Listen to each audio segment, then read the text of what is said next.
Сегодня на мои вопросы отвечает секретарь Совета Безопасности Сергей Шамба и проректор АГУ, он же советник президента Максим Гвинджи. Мои гости – два бывших министра иностранных дел.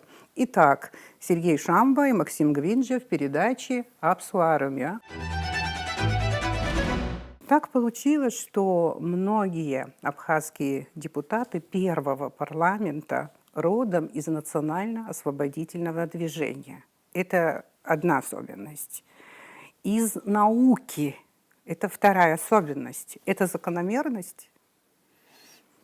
Само национально-освободительное движение Абхазии, если говорить об Айтгара, потому что мы историю должны задолго до этого вспомнить. Она выражалась в разных формах протеста. И письма, которые писались в адрес руководства Советского Союза, массовые народные выступления, которые имели место в Абхазии. Все это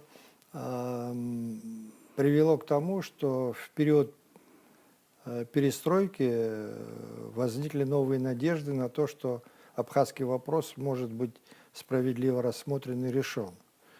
И тогда, вот в 1988 году, это было лето 1988 года, было письмо, которое подписало 60 представителей абхазской общественности на 19-ю партийную конференцию.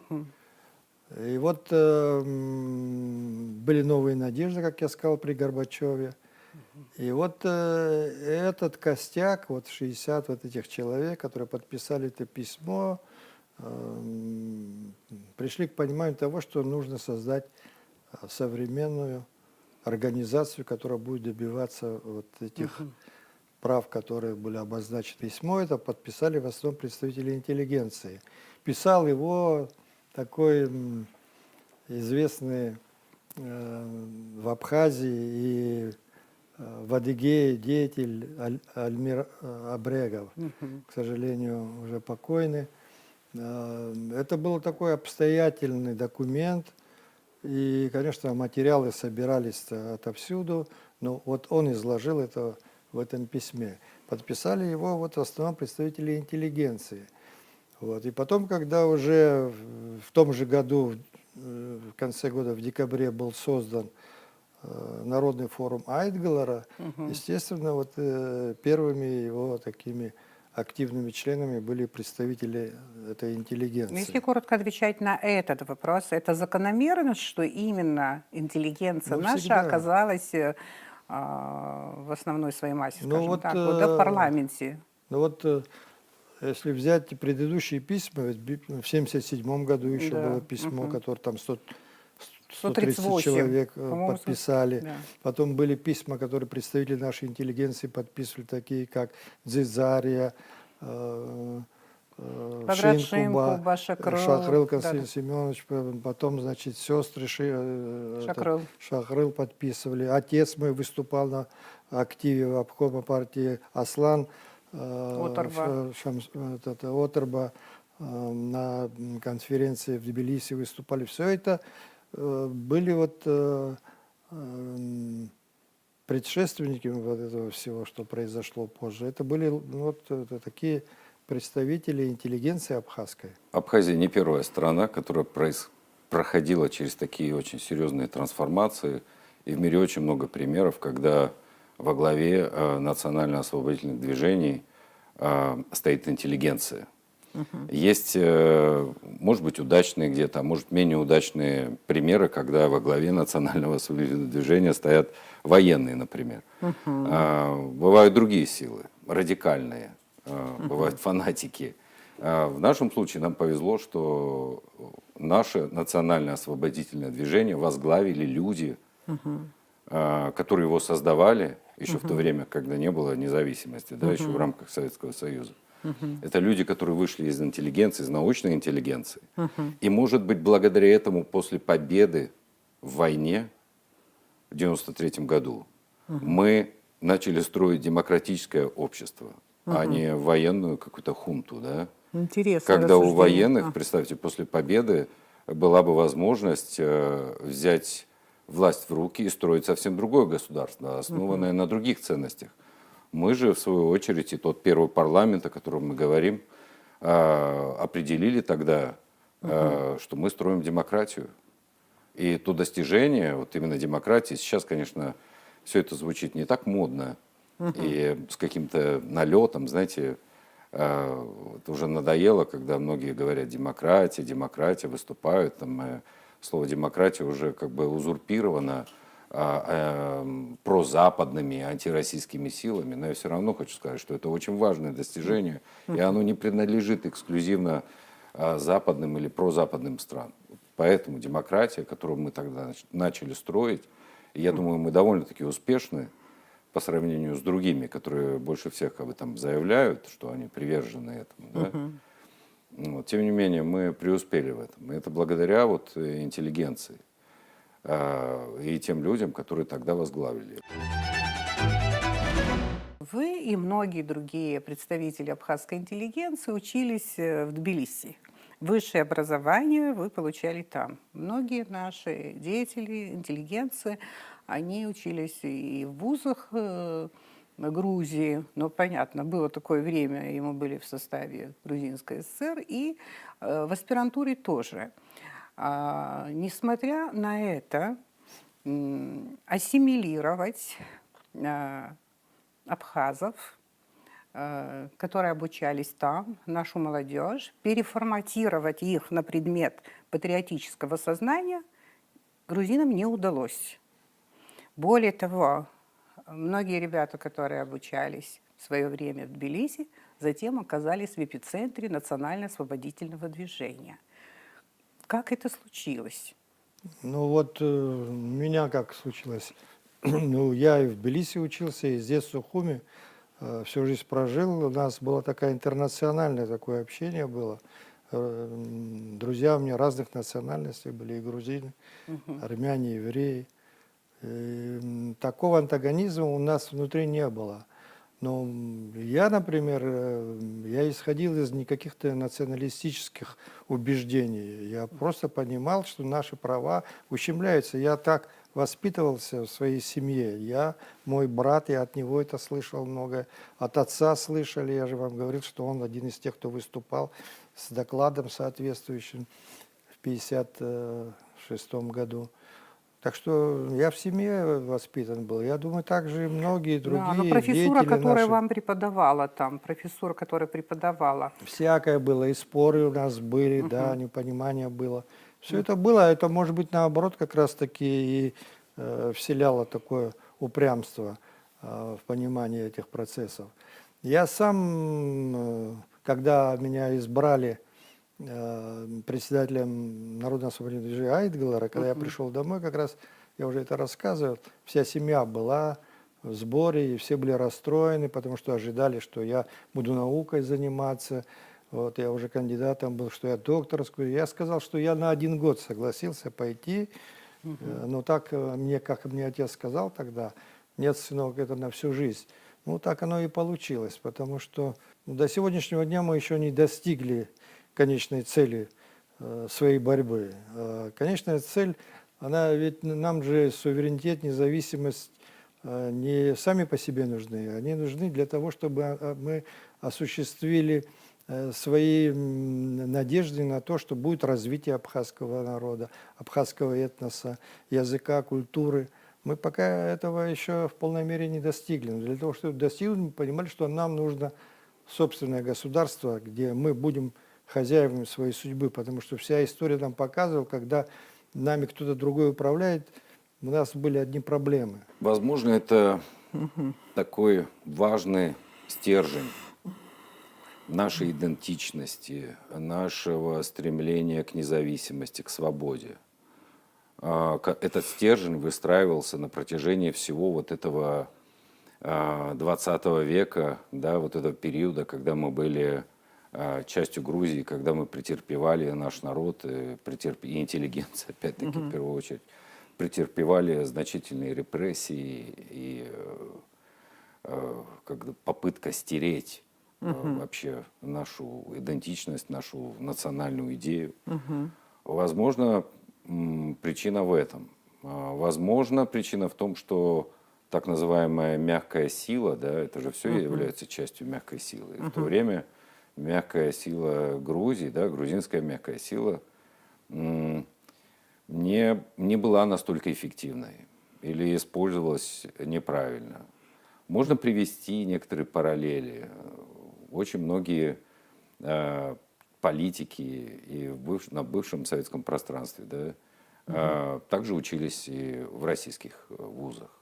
И большинство из них получали образование там. Но, к сожалению, они после развала Советского Союза стали самыми главными радикалами вообще по отношению к России. Да.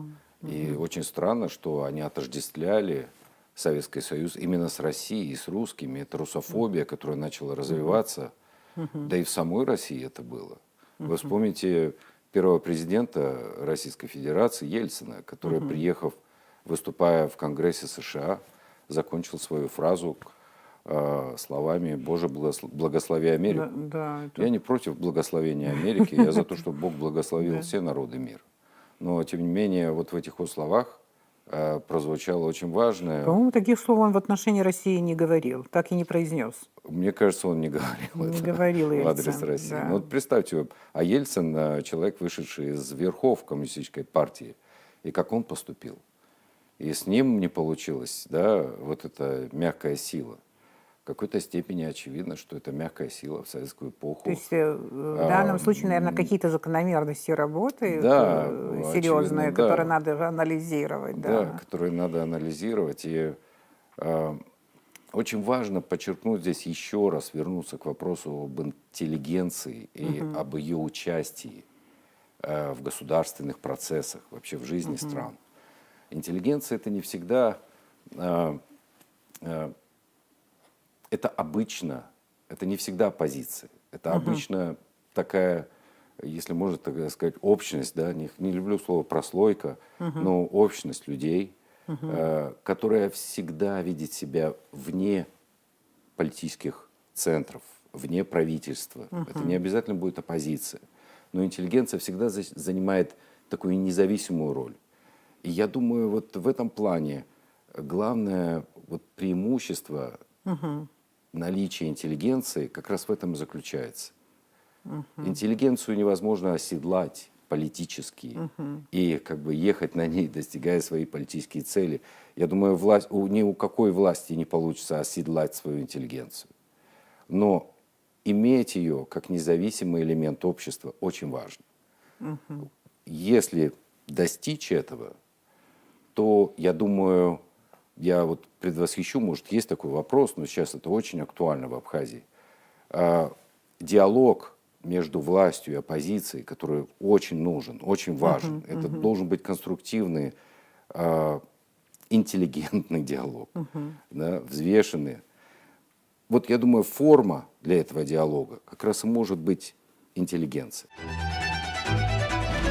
Письмо 1988 года, скажем, очередное абхазское письмо. Я один из тех, кто подписывал его. Вот какие-то детали, если вы вспомните, это будет хорошо, но меня интересует один ключевой вопрос. Об этом письме говорится, что это был манифест, в котором были определены конкретные цели абхазского народа. Мы можем об этом поговорить, о каких конкретных целях? Вот говорилось там, вот в отличие, скажем, и как это письмо отличалось от письма 1977 года? Ну, по существу не отличалось. И то, что потом было принято в марте 1989 года в Лыхнах, Лыхнинское обращение, которое мы потом отвезли в Москву, все это, в общем-то, как я уже сказал, в основном повторял одни и те же идеи. А что там было, можно сказать, было нового? Мы в этом письме, в частности, и в других, говорилось о тех притеснениях, которые происходили по отношению к абхазскому этносу, как уровень нашей государственности по нисходящей развивался, а не по восходящей, как это в других случаях бывало, как мы из союзной республики стали автономной, как топонимы, гидронимы, все это как менялось. Я не хочу повторять, это все хорошо знают. Все эти несправедливости, А вот которые были. конкретика была, вот это понятно, картина, она была изложена очень четко и комплексно. Ну, А вот история, задачи, экономика. да, были. задачи, конкретные цели. Какая Задачей цель мы там тогда ставили вопрос о том, чтобы восстановить союзную республику. Тогда, будучи ребенком, я следил за тем, как мои родители реагировали на эти новости, и что они говорили между собой, соседи. И меня, конечно, это очень захватывало. Я думал, это происходит что-то серьезное, но я не понимал еще этой важности. Это 88-й год, и мне тогда было сколько? 12 лет. Но, тем не менее, я и мои друзья, помню, в детстве, мы как-то об этом говорили, мы плохо понимали, что это, но мы понимали, что это что-то важное. Но само письмо, да, манифест, само письмо не просто манифест, это научный труд, который описывает как бы всю историю Абхазии, все наши претензии и обоснованные претензии в адрес Грузии. Есть много критиков того, что написано в этом письме. Многие факты требуют большего раскрытия. Но само письмо само по себе оно огромное, оно большое. Но, тем не менее, вы знаете, я думаю сейчас, я смотрю на это все, уже вот с высоты возраста своего, мне кажется, это письмо, скорее всего, опять-таки, возвращаясь к нашему национально-освободительному движению, это тот курс на правовой путь разделения с Грузией. Это правовой путь, на который мы всегда настаивали. И когда нас не услышали, и когда мы предлагали Грузии решить этот вопрос путем переговоров и диалога, и отказаться от войны, и определить будущее совместное, да, без конфликта, вот это был первый шаг на этом правовом пути разделения Абхазии и Грузии. Народный форум Айтгылара, 1988 год, 89 год. Ну, сложнейший, как мы сейчас говорим, турбулентный был период нашей предвоенной истории. Мы привыкли об этом говорить общими словами. Редко кто в Абхазии, конечно, из взрослого, старшего поколения не знает об Айтгылара, его роли и так далее. Но сомневаюсь, что чтобы много знала об этом молодежь. Вот. Да, вот хотелось бы вспомнить, вот как все начиналось, вот какие-то первые шаги, откуда взялась вот эта идея. Если что-то можно персонально вспомнить о первых шагах и о деталях. И, наверное, нам надо сегодня поговорить хотя бы немного об Алексее Гогуа. Вы понимаете, что его философии, его какой-то такой принципиальной резкости не хватает сегодня, да, как представителя и одного из лучших представителей нашей интеллигенции. Дай Бог ему здоровья, но вы понимаете, что его нам сегодня на самом деле не хватает. И вот поэтому очень хотелось бы вспомнить о том, как организовывалось это движение «Народный форум Айтгылара». Ну вот, как я вам сказал, вот после написания этого письма, и когда пришло понимание того, что нужно создавать организацию, мы собирались в здании, где сейчас Абхазский институт языка, литературы и истории, тогда там был союз писателей. И костяк вот этой нашей команды, которая там собиралась, вырабатывали программу, устав и так далее. И было понимание того, что нужно, чтобы организацию возглавил человек, значительная фигура в абхазском обществе. И такой фигурой был Алексей Ночевич Гогуа, совершенно очевидно, и именно его попросили мы возглавить эту организацию. И вот он был первым председателем этой организации. Вот. Потом были дискуссии, как ее назвать. Там тогда была такая мода, фронты Народные фронты по всему Союзу. Да.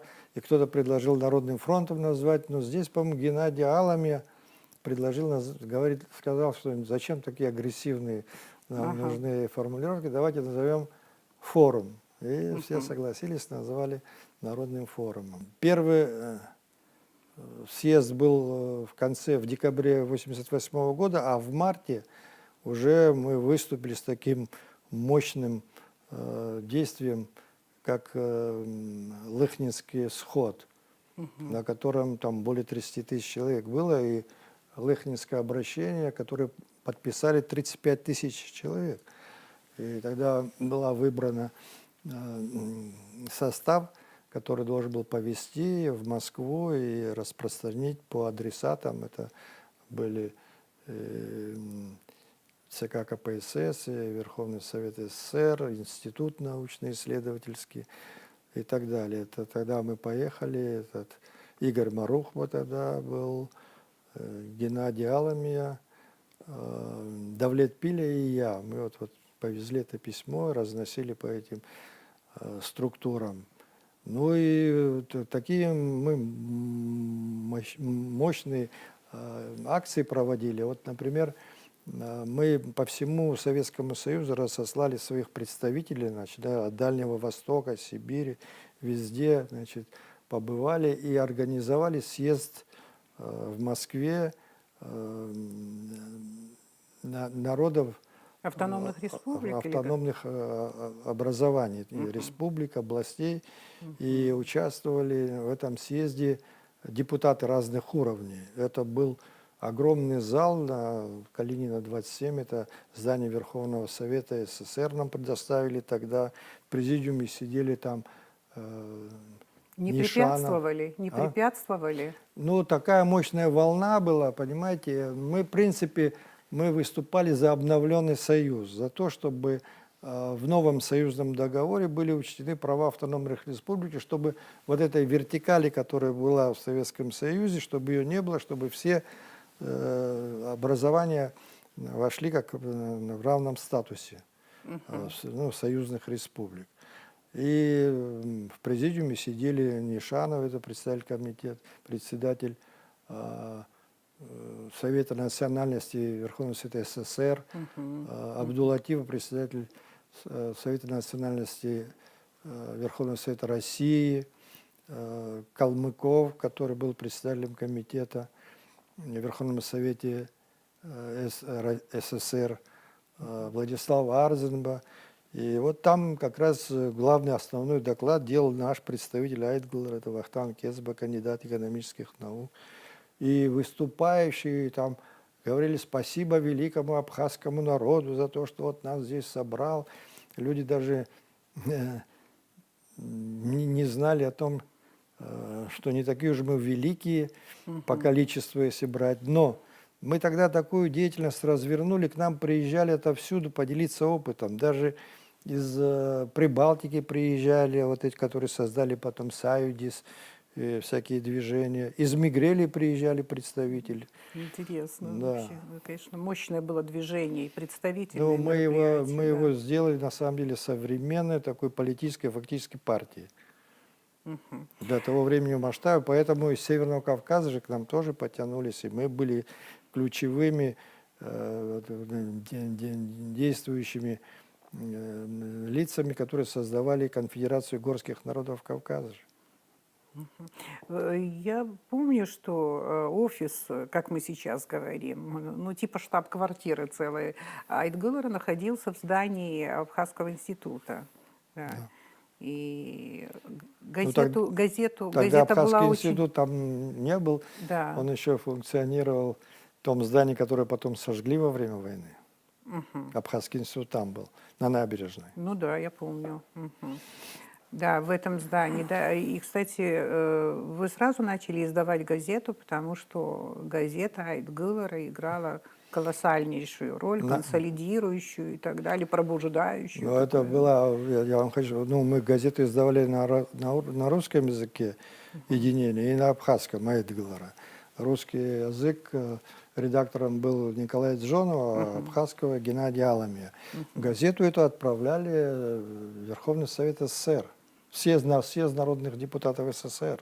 Она там пользуется большим, кстати говоря, популярностью. Она шла на расхват просто. Как Алексею Гогу вообще удалось уговорить возглавить такое движение? Потому что он как очень... Ну, он был таким одним из ключевых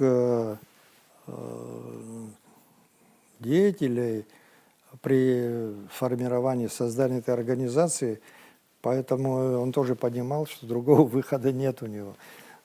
Это то же самое и со мной потом произошло в 90-м году.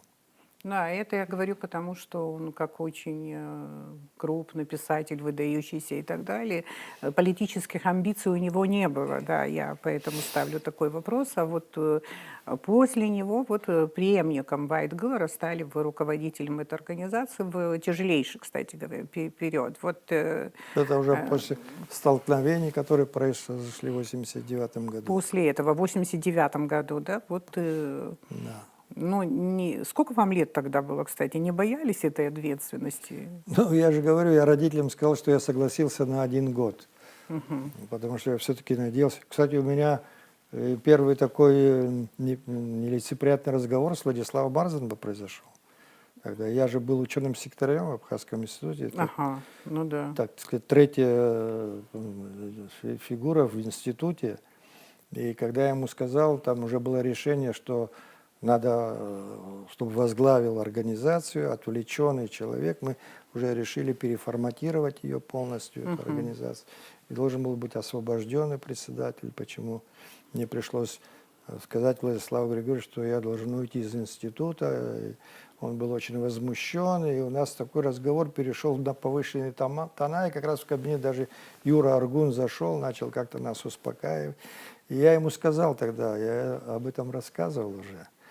Но раз у нас такой обстоятельный разговор, повторюсь, я ему сказал, если тебя народ твой призовет, и ты пойдешь в политику, оставишь науку. Он мне говорит, что никогда, чтобы я науку оставил ради политики, никогда этого не будет. Был такой разговор, да? Да. Юра Аргун это тоже вспоминал потом. К сожалению, его уже тоже нет в живых.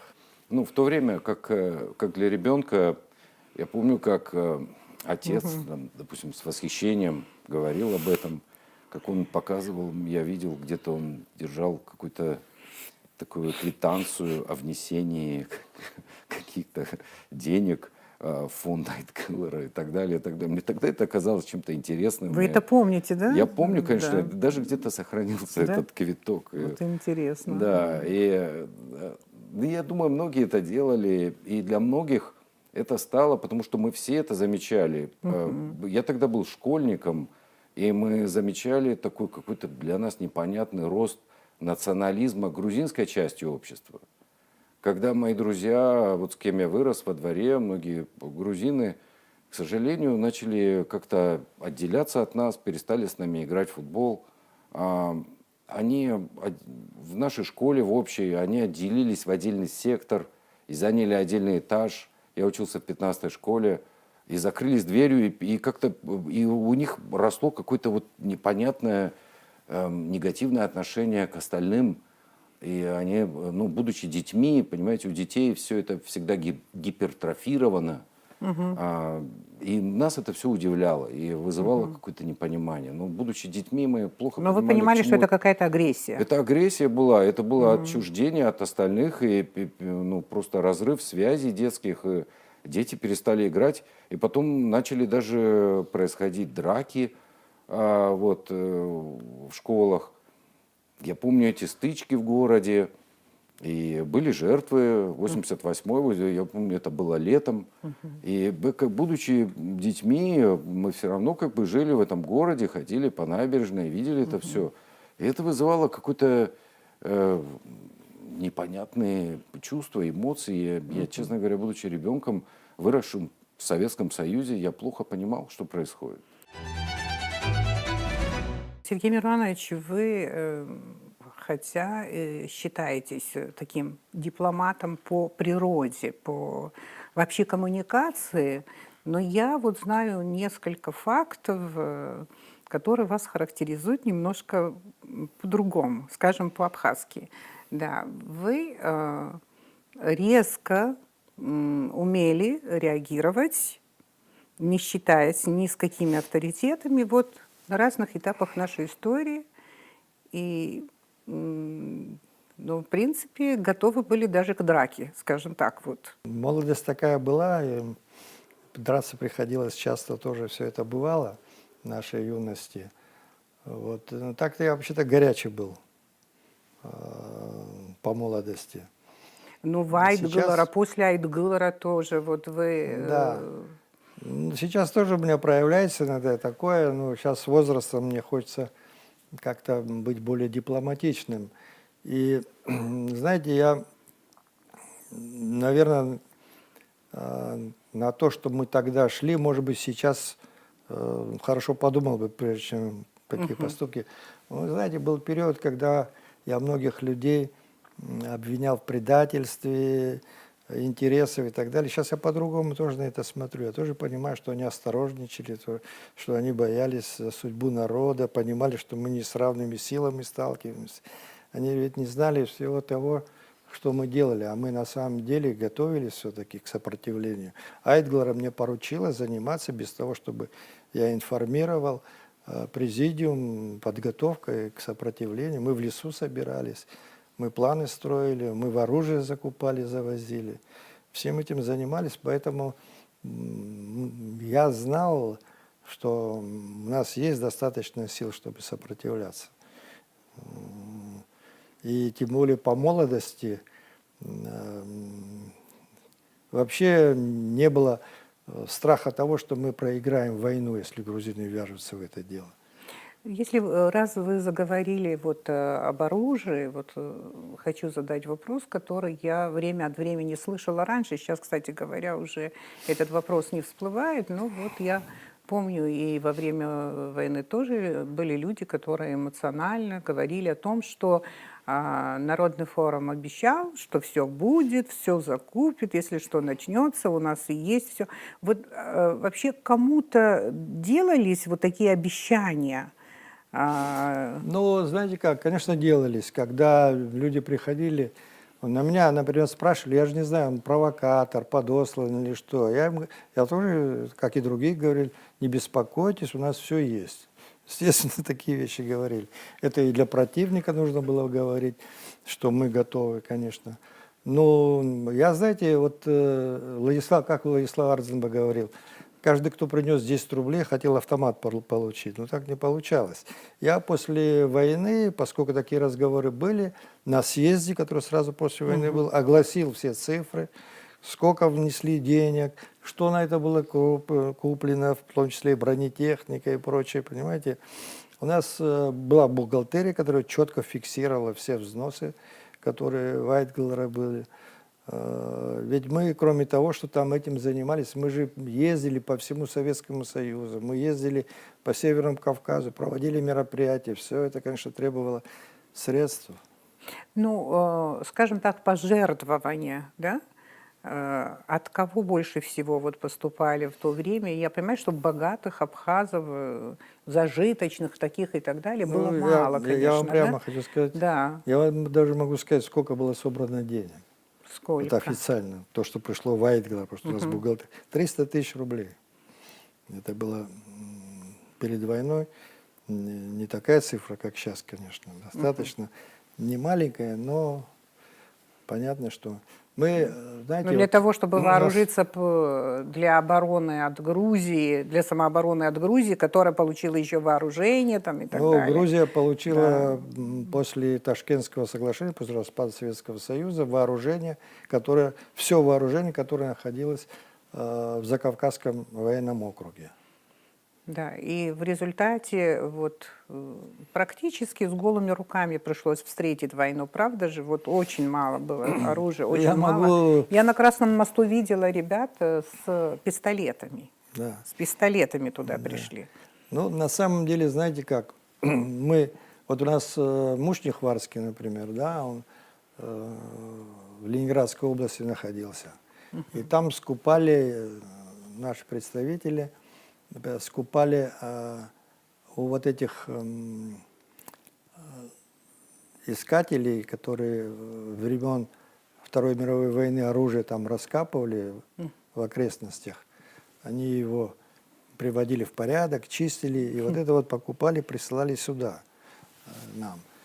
Кроме того, значит, 8-й полк здесь, который находился Его когда Советский Союз распался, расформировали, и они уходили, мы вооружение, там 750 стволов автоматов, все это оставили здесь.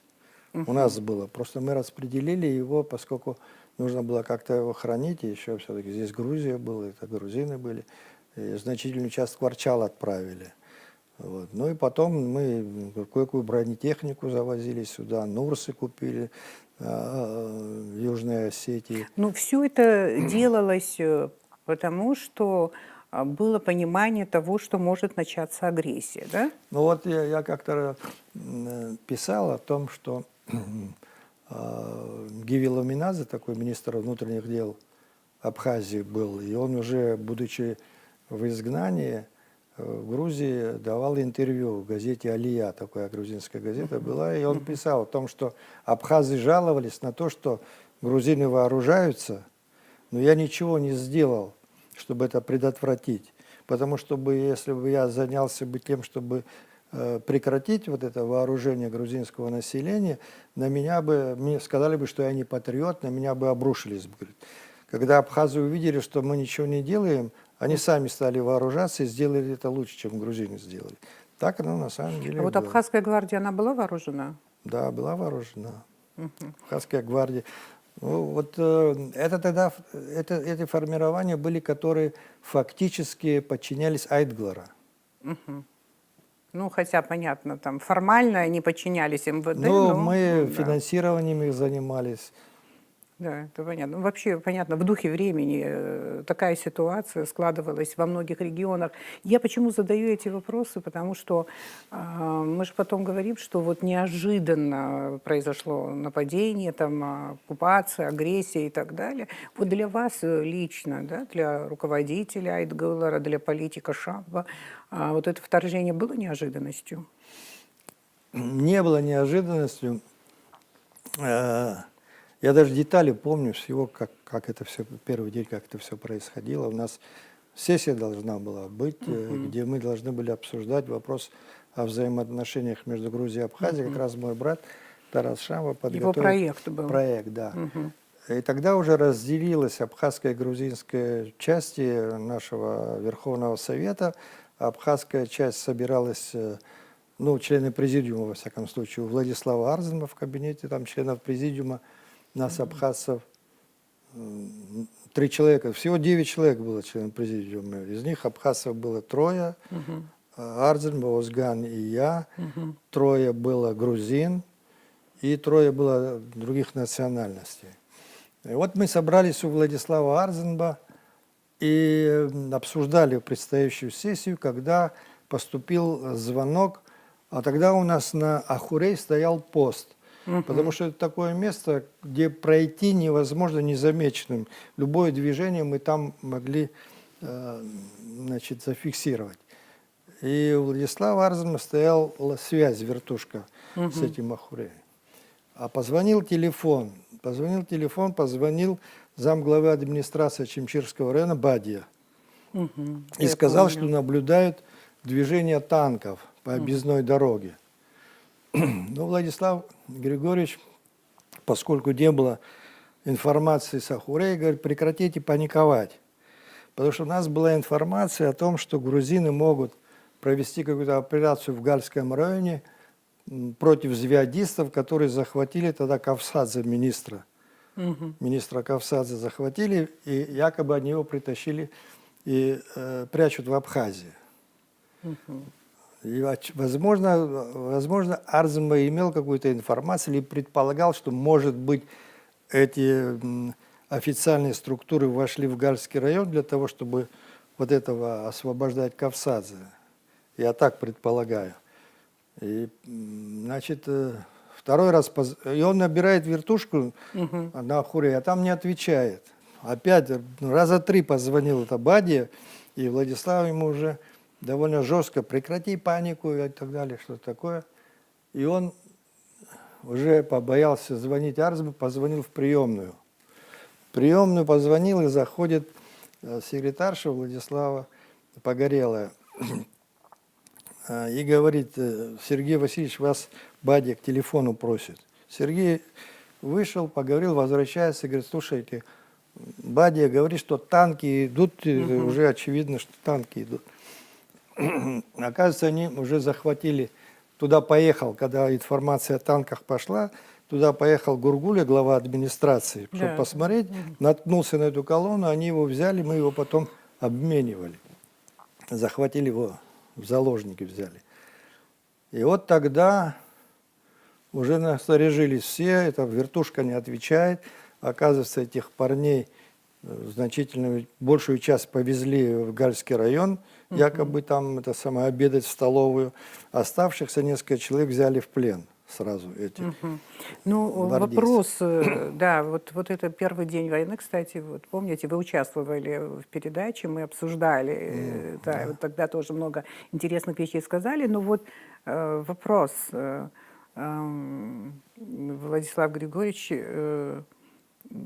почему не принимал эту информацию? Я же Трудно говорю, ответить на этот вопрос. ну, это не озвучивалось, но я вот уже сопоставляя все факты, думаю, что все-таки его поставили в известность о том, что войдут какие-то части не дальше, чем в Гальский район, для того, чтобы освободить Кавсадзе. Ну, во всяком Но он случае, мог не поделиться этой информацией с вами? я не знаю, из каких он источников близким это знал. окружением. Я, во всяком случае, не знал. После того, как я окончил институт, я учился на Донбассе, в Горловке. Тогда это было Украиной. Вот. Поэтому мне очень хорошо понятно и знакомо то, что происходит на Украине, и происходило все эти годы. Я видел эту вот всю динамику развития Украины. И Мне вообще очень интересно, что Сергей Миронович, который отвечает на наши вопросы в этом проекте, он в свое время начинал с Тбилисского университета, института, в общем, да, а вы вот учились, получается, в Украине тогда, Да, я учился, на да. Донбассе, да. Изучал украинский язык, изучал культуру, историю и так далее. Это очень интересные, конечно, для меня наблюдения. И у меня всегда болит душа за то, что там происходит. Очень жаль, что... Вот посмотрите, если мы вернемся опять к этому вопросу. Маленькая Абхазия. Без всех этих благ и заводов, там таких огромных ресурсов, с которыми осталась, допустим, Украина или Молдова, когда они получили свою независимость, да, отделились от, как говорится, стали независимой страной. У них остались огромные Ну, предприятия, ресурсы, да. ценности. У них было все для того, чтобы стать успешной страной. И вот к чему они пришли. Хорошо, после Горловского университета вы... Я сразу вернулся в Абхазию после окончания. И первым местом моей работы стало Министерство иностранных дел.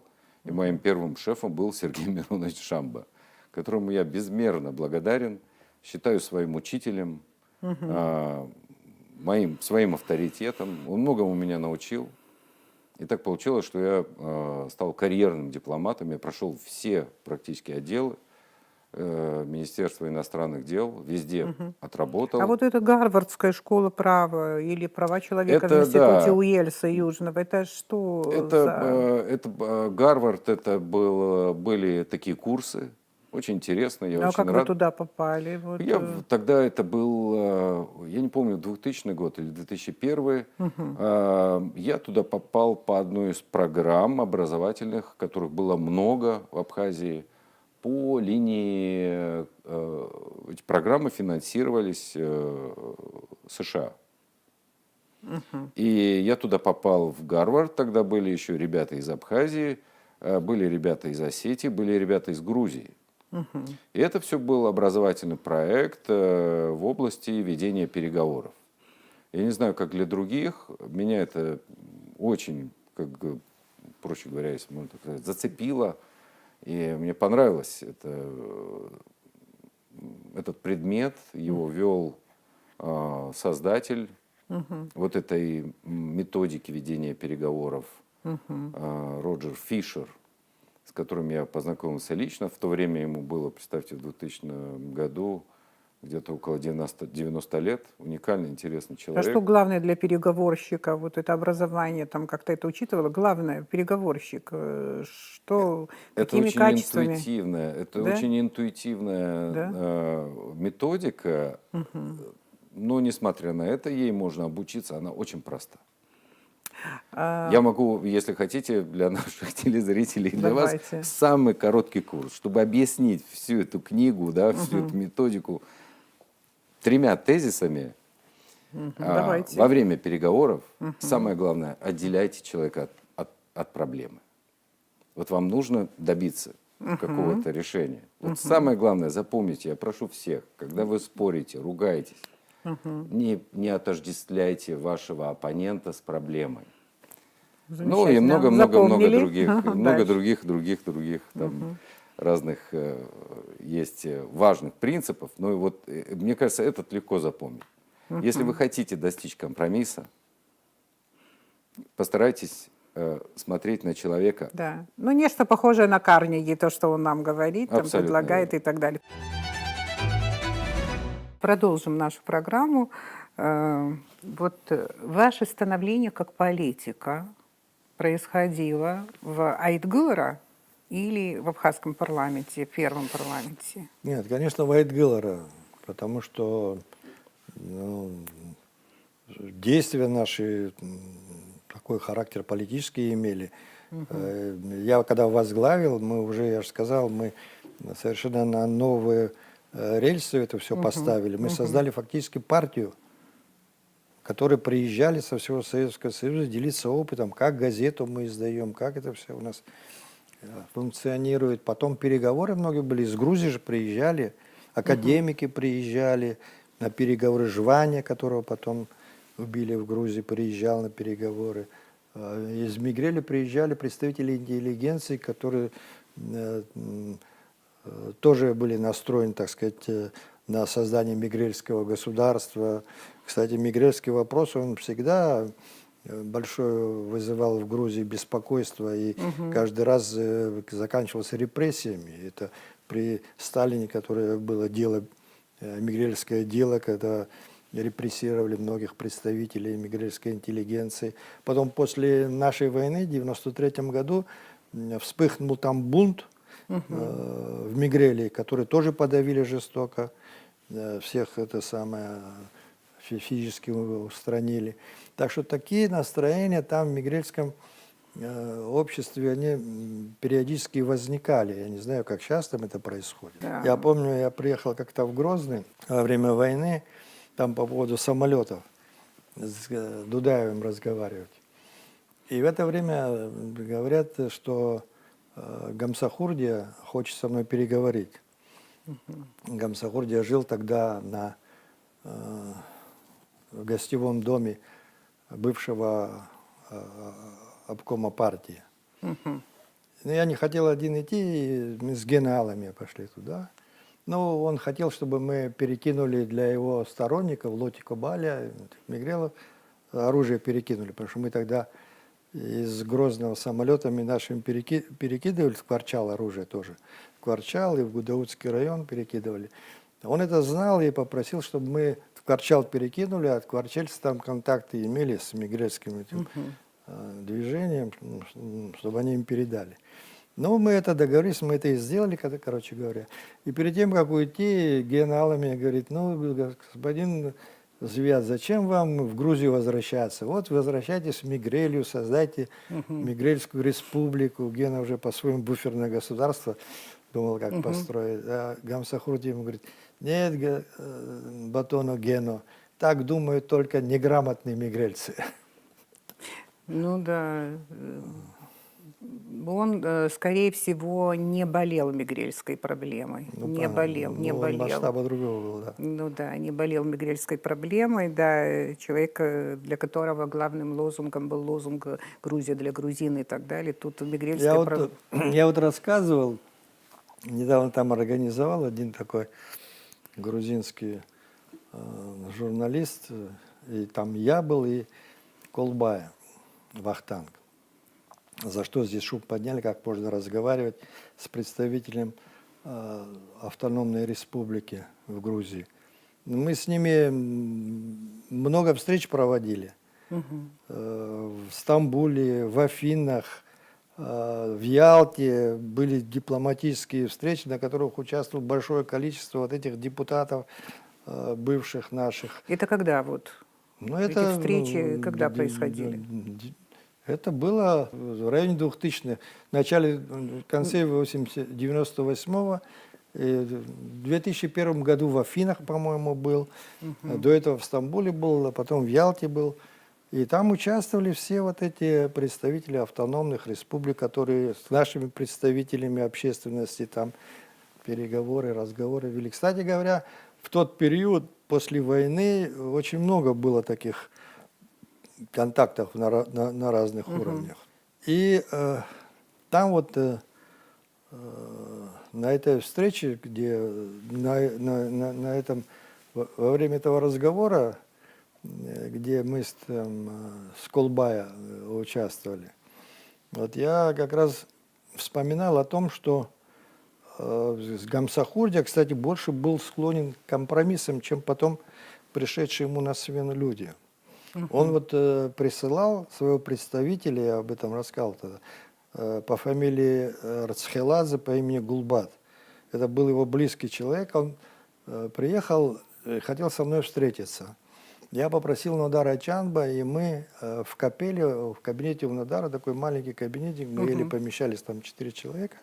И он говорит, что Гамсахурди меня прислал, говорит, с тем, чтобы можем ли мы обсудить вопрос создания федеративного государства типа Чехословакии. Он даже такую фразу сказал, как оно будет называться, Абхазо-Грузинская федерация или Грузино-Абхазская, ну это будем, мол, обсуждать. Ну я сказал, будем обсуждать, разъехались на этом. Ну потом это, конечно, ни им не дали, и мы здесь не соглашались на федерацию тогда. Кстати, вы, наверное, знаете, что из всех абхазских политиков, на мой взгляд, больше всего грузины цитируют вас. Может, потому что у вас было много вот таких вот контактов? Вы знаете, я же чаще всех, наверное, я в Тбилиси бывал, я на телевидении меня приглашали всегда. Я, кстати, находясь на телевидении грузинском, я им сказал, слушайте, вы определитесь вообще, что вы хотите.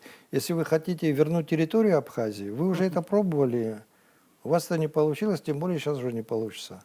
Если вы хотите доверие абхазского народа вернуть, тогда действуйте другими методами, не так, чтобы блокады объявлять, ограничивать и прочее.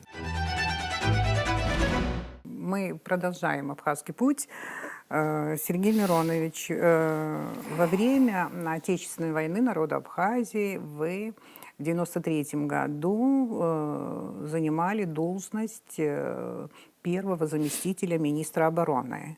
И вот должность военного комиссара совмещали, я так понимаю, да?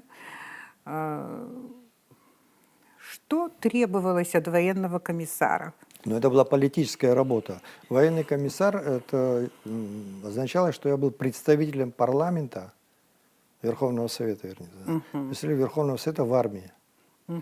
Вот. И мы тогда, я Колю Джонова взял заместителем, и мы тогда создали систему, во всех подразделениях были представители, политические представители, это активисты Айтглера в основном были, вот, которые политическую работу проводили, это была важная миссия. Хочу вспомнить интересный штрих из вашей биографии. Вы служили в советской армии, служили в Чимкенте, в Казахстане. Но вот этот опыт, который вы получили тогда, как молодой военнослужащий солдат, вообще потом как-то отозвалось, где-то вам помогло? Да, ничего это не помогло, конечно, потому что совсем другие здесь были условия и так далее. Но как ни странно, вот все получилось так, как я вот и предполагал. Вот я же рассказал, что мы собирались, где-то в лесу собирались, перед войной обсуждали планы и так далее. Я тогда вот это и сказал, я говорю, знаете, война такая будет, что у нас фронт будет по Гуместе. И в Восточной Абхазии нужно будет действовать методом партизанской войны. Вот это все, что я говорил, так оно, кстати, и случилось. И когда мы только, значит, отошли в Гудауту, Вдруг приехали представители круглого стола Грузии, 3 человека тогда. И хотели встретиться с руководством Абхазии. Владислав Арзенба отказался, и мне поручил с ними разговаривать. И я вот как раз это им, кстати, буквально и сказал. Я говорю, вы что, надеетесь на свои танки, что ли? Я говорю, у нас такой рельеф, что мы ваши танки будем щелкать, как орехи. Я говорю, и все закончится тем, что мы придем и в Кутаиси абхазский флаг повесим. Они говорят, вот, дорогой Чуть было не Сергей, повесили. вот, дорогой Сергей, давайте в Кутаиси сделаем нашей общей столицей, будет. Я говорю, я говорю, один раз уже сделали, не можем от вас избавиться. Я говорю, Да, такие кстати, тоже. кабардинские добровольцы, я помню, ребята рассказывали, после того, как повесили флаг на Ингуре, какие-то подразделения наши, преследуя грузинские оккупационные войска, они пошли дальше. И они говорят, мы надеялись на то, что зугдити мигрельцы вот как-то вот встанут и воспользуются вообще этой ситуацией. Для многих мингрелов же есть определенная мечта, кстати говоря. Да? Нет, но... ну это же было, там же поднялось Мигрельский, вот за что потом этого Лотику Бали осудили и так далее, которому оружие перекидывали туда. Они же начали военные действия. Решительности. Вот мы- как мы не ребята ошиб- объясняли, я-то не знаю Ну, эту историю, не ну, хватало если бы решительности. тогда Да. десантники российские не высадились в поте и не остановили это продвижение, то Тбилиси бы пал бы, да, потому что мигрантам мы тоже помогали, наши ребята тоже там участвовали. Ну да, вот какие дела еще Но просто происходили. когда с то, русскими что- мы не захотели сталкиваться, мы отошли, и все на этом закончилось. Да. Хорошо, значит, все же то, что вы служили в советской армии и прошли этот путь, все равно думаю, что это Нет, было это важно. совсем другой опыт был, конечно. Не, опыт другой, но я что имею в виду? Вы же познали, что такое армия. Ну, это да. Да, в конечно. этом смысле. Да. Еще Для вот, меня лично это да. полезно. Но я хочу повредничать. Вот скажите, ребята молодые, которые имеют амбиции в политике, да? Вот. Политик, который не прошел армию, это нормально? Я считаю, что ненормально. Потому что все-таки для молодого человека это определенный закалка. Я хоть и, честно говоря, не был таким домашним мальчиком, но для меня армия тоже и много полезного дала лично для меня. Ну, дисциплине научила Да, определенной дисциплине. дисциплине, да. Политик, который не знает, как функционируют вообще вооруженные силы и так далее. Ну, и, во-первых, если он не пошел в армию, значит, он уклонился от одной из своих главных обязанностей, как гражданина. Ну, если он, как гражданин, обязан пройти эту службу, защиту Родины, то это уже говорит о том искренности его отношения к своей Родине. Да, но мы, наверное, знаем, ну, и опять же, я не говорю, что я хорошо знаю эту ситуацию, но какие-то внешние наблюдения дают повод сказать, что в основном служат крестьянские дети. Да, больше возможностей отмазаться, конечно, есть у тех, у кого какой-то, да, есть папа важный. Мой следующий вопрос. Вы 4-й министр иностранных дел Республики Абхазия. И больше, чем кто-либо, насколько я знаю, длительное время вы возглавляли это ведомство. 13 лет. Да? С 1997 года по 2010 год. Вы руководили Министерством иностранных дел, и, в принципе, время было непростое. Мне кажется, что в тот период в Абхазии было много, как сказать, представителей разных международных организаций. Приезжали, что-то изучали, общались, контактировали и так далее. Из того, что я видела по телевидению, конечно, мне казалось, что вам приходилось с ними общаться, и общались наверное, нормально, если вот они с таким уважением общались с вами, говорили с вами и, в принципе, отзывались о вас. А, Это во-первых. И второе, вот я хочу здесь процитировать такой момент. В апреле 2007 года Госдеп США отказался выдать Шамбо американскую визу для участия в заседании Совбеза ООН. Российский постпред в ООН Чуркин назвал это серьезной политической ошибкой, в знак протеста покинул зал заседания Совбеза. Что это было, напомните? Ну, знаете, есть такая формула. В ООН могут по такой системе АРИА приглашаться представители непризнанного государства. И российская делегация в ООН, вот покойный тогда Это посол 7-й Чуркин, год, прямо накануне признания практически. Да. Они организовали такой формат по АРИА и пригласили, я был приглашен в ООН. Вот. Я приехал когда в Москву получать визу, мне не дали визу просто в России. И консул настолько был, это американский консул, настолько смущен был, он извинялся, он вышел со мной, это на 2-м этаже было, он вышел со мной на улицу, за дверь вышел меня провожать, извиняясь, сказал, ну мы будем, может быть, еще получим и так далее. Но это было явно сделано. Но о чем это говорит? Они, значит, боятся того, что мы свою правду скажем. Они признали Косово, да? Мы, в отличие от Косово, мы сами, мы, во-первых, исторически вся наша история говорит о существовании абхазского государства со средних веков. Что мы живем на своей территории, это очевидная вещь. Мы сами самостоятельно освободили свою территорию. Понимаете? И все эти факты не учитывать невозможно. И поэтому, когда сегодня говорят представители Госдепа США там, и других западных стран о том, что вот Россия оккупировала Абхазию, совершенно игнорируют все, что было до 2008 года. И российские здесь пограничные войска и российская база находятся уже по договору с независимой республикой Абхазия. Вот вы возглавили МИД после Сергея Мироновича. Это 10-11. Да, недолго вы возглавляли это ведомство, но интересно, что вы его возглавили уже после признания Абхазии Российской Федерации.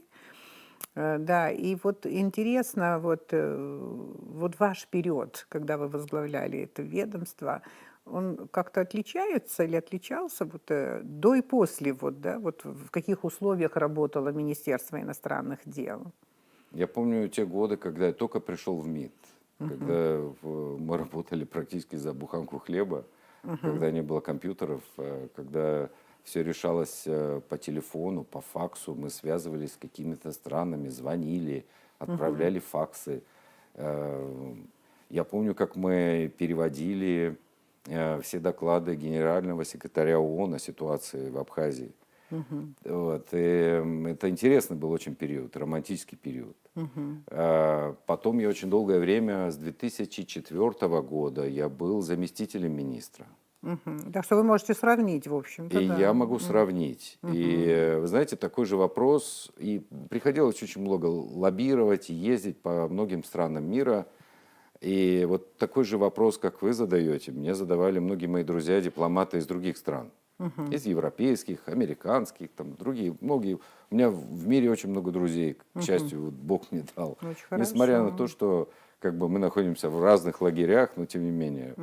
И они мне говорили всегда, слушай, а что вот значит быть дипломатом непризнанной страны? Как это?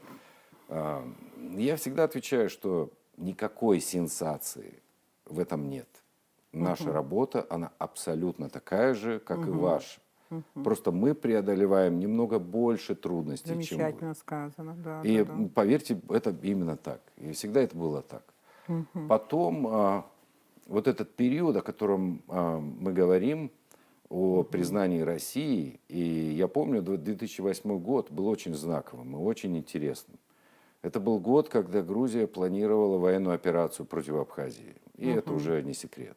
Ну да. Это год, когда нас посещало очень много высокопоставленных европейских чиновников. И вот после 8-го года они все как бы испарились. Вы помните, знаете, как это Да, происходило? и я вот хочу особо на этом акцентировать внимание, потому что в то время, когда Сергей Миронович был министром, я был его замом, мы с ним вместе проводили очень много встреч с иностранными послами, гостями, министрами и так далее, и так далее.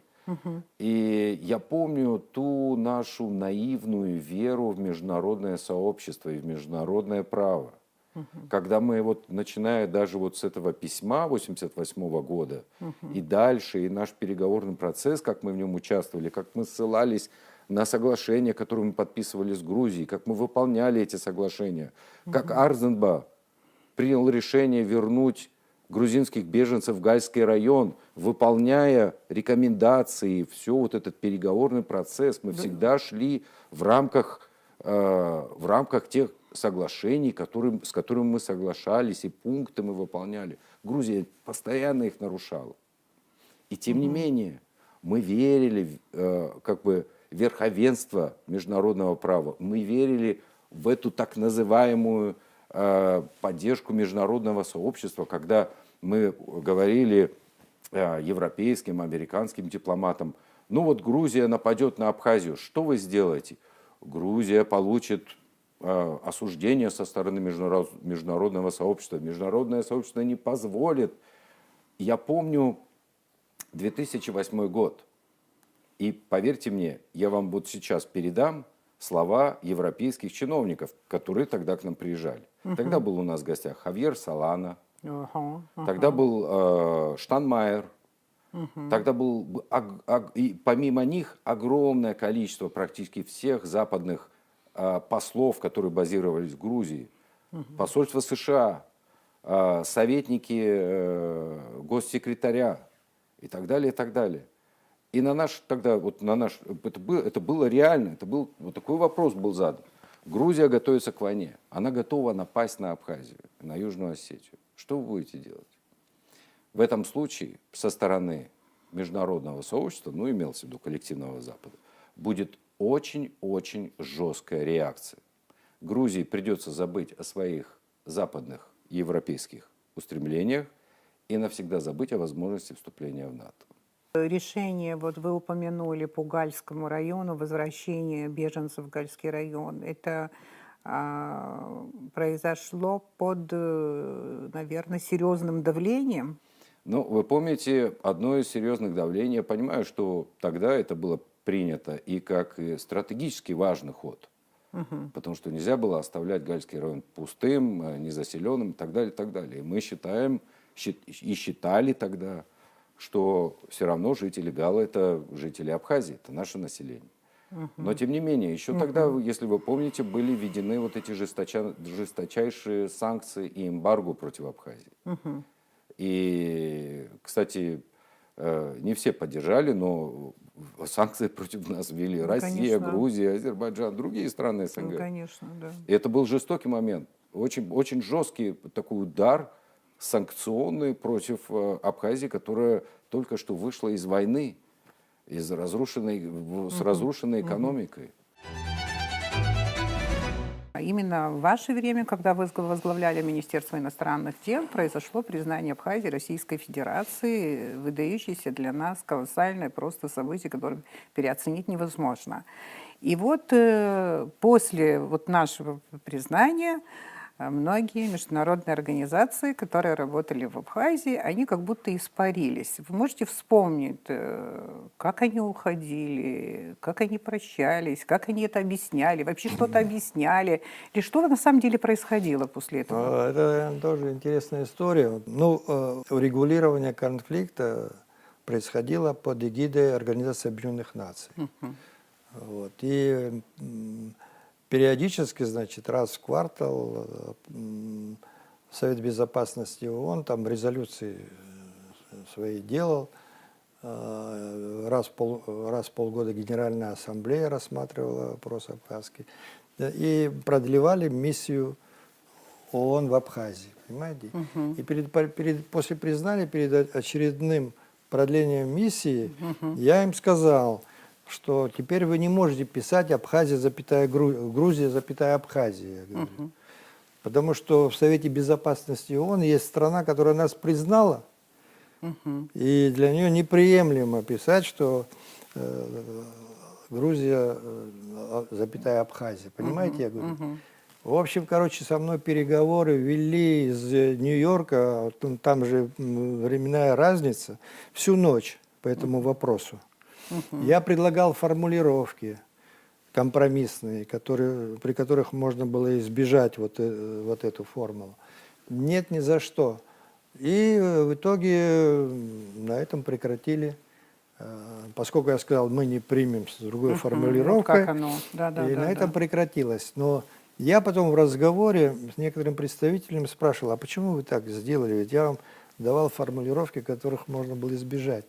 Мне сказали, знаете что, но поняли, что теперь с Россией каждый раз из-за Абхазии сталкиваться в Совете Безопасности бессмысленно и неконструктивно, поэтому решили прекратить эту миссию. И многие, конечно, тогда вот эти визиты, которые состоялись, дипломаты всех вот этих стран, включая китайские, приезжали в Абхазию на переговоры же к нам сюда. Вообще времени не было, постоянно одна встреча за другой происходила. Сюда приезжали, мы ездили. Ну а какие важные организации международные, кроме вот ООНовцев? Ну, Кто все. уехал? Все уехали? Нет, я имею в виду политические контакты, которые тогда были. Это приезжали послы разных стран в Абхазию. Гуманитарные организации, все ведущие гуманитарные организации в Абхазии работали. И сейчас продолжают работать. Мы предлагали ООН формулировку их новой миссии, но оказалось на Западе много сторонников того, чтобы здесь не присутствовала миссия ООН. Но я вспоминаю время, когда здесь была миссия ООН. Это было очень интересное время. Это было время активной дипломатической работы, взаимодействия с ООН, рос и наш МИД. Понимаете, то, что многие МИДы других стран проходят в какой-то долгий период, нам удалось, нашим дипломатам абхазским, удалось этот период пройти в более короткий срок, потому что мы постоянно участвовали в переговорном процессе и взаимодействии с такой глобальной организацией международной, как Организация Объединенных Наций. Ричард Майлз, посол Соединенных Штатов Америки в Грузии. Как раз это было в нулевых годах. Он там работал, насколько я понимаю, и как раз вы возглавляли наше внешнеполитическое ведомство. Скорее всего, наверное, вы были с ним знакомы. Скажите, была какая-то миссия Майлза в Абхазии? Я ему это говорил. Или это миф Его какой-то? же Да. прислали, я сейчас могу путать, кажется, это он, да, после Югославии. Ну да, это где-то вот, может быть, в 4-м После году или в 5-м. того, как вот они так. развалили Югославию. Я ему еще сказал, я представляю себе, чтобы ты Абхазию развалил. Ну, он так смеялся на это. А с чем он шутил. приехал? Почему? Вот была ну, информация по НТВ, и где-то что-то было на абхазском телевидении, но я не могу найти этот новостной материал, и все как-то замолчали. Что он хотел, что предлагал? Ну, вообще, конечно, непростое время было, но мы фактически противостояли всему миру. Ну да. И смогли это сделать. И, кстати говоря, вот, ну, у меня же и личные отношения с ними были, мы могли сидеть, разговаривать откровенно. Могли и Грузию критиковали при мне, и руководство Грузии, всякое бывало. Им тоже что-то не нравилось. Но у них, конечно, задача была поддерживать Грузию, это понятно. Ну Они да. это и не скрывали. Да. Но Поэтому там говорить о том, что за справедливость там или что-то такое, ничего нет. но было какое-то предложение вот по поводу признания Абхазии и так далее. Что-то он предлагал конкретно? Нет.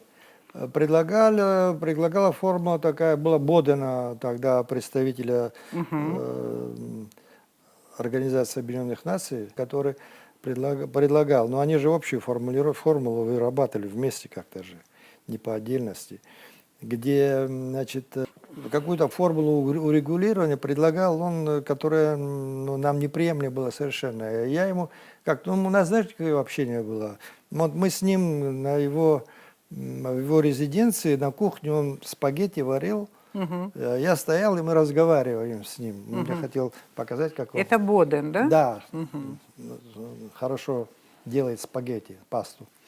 И мы разговариваем, я говорю, да не примем мы у вас вот это, мы даже ее не примем, говорю, с таким названием, этот документ. Вы хотя бы название поменяйте, чтобы мы приняли к рассмотрению. Он говорит, да нет, говорит, вам русские скажут, вы и так примете. Я говорю, ну вот посмотрите. И на самом деле приехали представители Министерства иностранных дел России тогда, по-моему, Лощинин был, с этим предложением тоже. И Арзен сказал, что нет, мы это не примем. И все на этом закончилось. Не знаю, вот что Так что я к чему это говорю? Что у нас было собственное видение, и там заставить нас никто не мог тогда. Знаете, почему я говорю это? Может, и не нужно говорить, не знаю, потому что все настолько сложно вокруг они нас. Откровенно говоря, да, пытались мягко как-то сказать, вот если вы с Грузией, ведь нам же предлагали какой проект, вот если мы договоримся с Грузией, здесь приезжали специалистов, даже прислали, которые посмотрели, смету сделали, сколько нужно денег внести, долларах, для того, чтобы Абхазию восстановить. А потом, когда все это сделали, сказали, что вот с Грузией договоритесь, и тогда мы вам эти деньги дадим. Понимаете? Просто я знаю людей, которые говорят, что тогда по той информации, которая прошла по телевидению, говорят, что дважды НТВ делал такой материал, я, правда, не видела, не знаю. И что один раз вот был наш материал, и момент, когда Майлз злой уезжал из Абхазии и так далее, вот типа зафиксировал абхазское телевидение, но я не смогла это найти. И что говорят? Типа Майлз предлагал, возможно, даже признание Абхазии на каких-то условиях, но наша сторона вообще не стала говорить с ним на эту тему. Такого не было? Нет, такого не было, конечно. Все модели урегулирования согласовывались, обсуждались в Москве с Россией. Вы знаете, один из этих вариантов общего государства, который предлагал Примаков, и мы с ним тогда летали в Тбилиси, Владислав Арзен был, он повез в Тбилиси, я тоже там был тогда там. Вот. Мы не приняли его. Ну и другие были варианты. Мы в Москве в присутствии Примакова, абхазская, грузинская стороны обсуждали разные варианты. Ну, в итоге ни до чего и не договорились. Но все проекты там обсуждались, в Москве. Ричард Майлз, который был послом Соединенных Штатов в Грузии, с ним вы когда-нибудь пересекались? Я пересекался с ним и с другими американскими дипломатами и послами в последующем. Многие из них тогда работали в Грузии секретарями посольства, и сейчас они являются послами в других странах. Тогда Джон Тефт еще, я помню, был послом США в Грузии, потом кстати, потом стал послом США в России.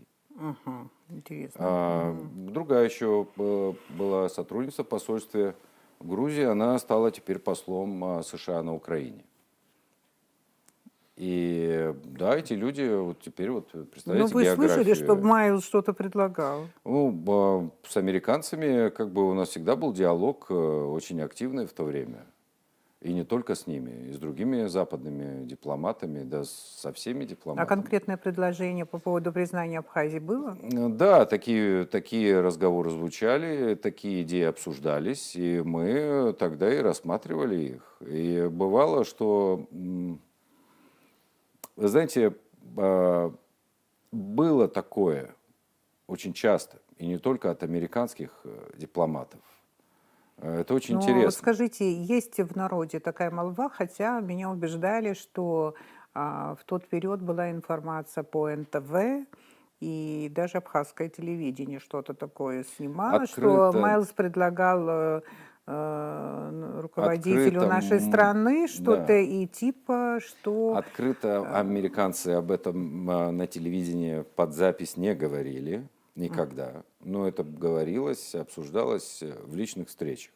Они просматривали, естественно, прощупывали нашу позицию, естественно, американцам глубоко, извините меня за выражение, наплевать на территориальную целостность Грузии или еще чего-нибудь, или независимость Абхазии. было такое, что Майлз пытался что-то такое Им предложить, главное но обеспечить Арзамба свои интересы. И есть не воспринял его и не стал говорить на эту тему. Да, и они не первые, и я не раз, когда, как говорится, лоббировал, да, работал Ну и что они в Западной предлагали? Европе, Например, и в что они Америке. могли сказать в Они таком... говорили о возможном признании Абхазии как независимого государства.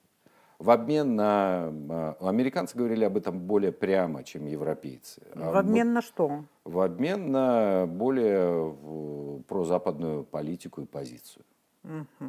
Понятно. А мы же со своей стороны, ну, как бы, имея четкое понимание того, что это просто, как говорится, морковка, да, а плетка пока еще вот не видна нам, да, вот мы это понимали, я до сих пор это понимаю. Многие почему-то еще есть такие, я бывает слышу мнения, есть у нас такое, я хочу процитировать Бжезинского, да, вот этого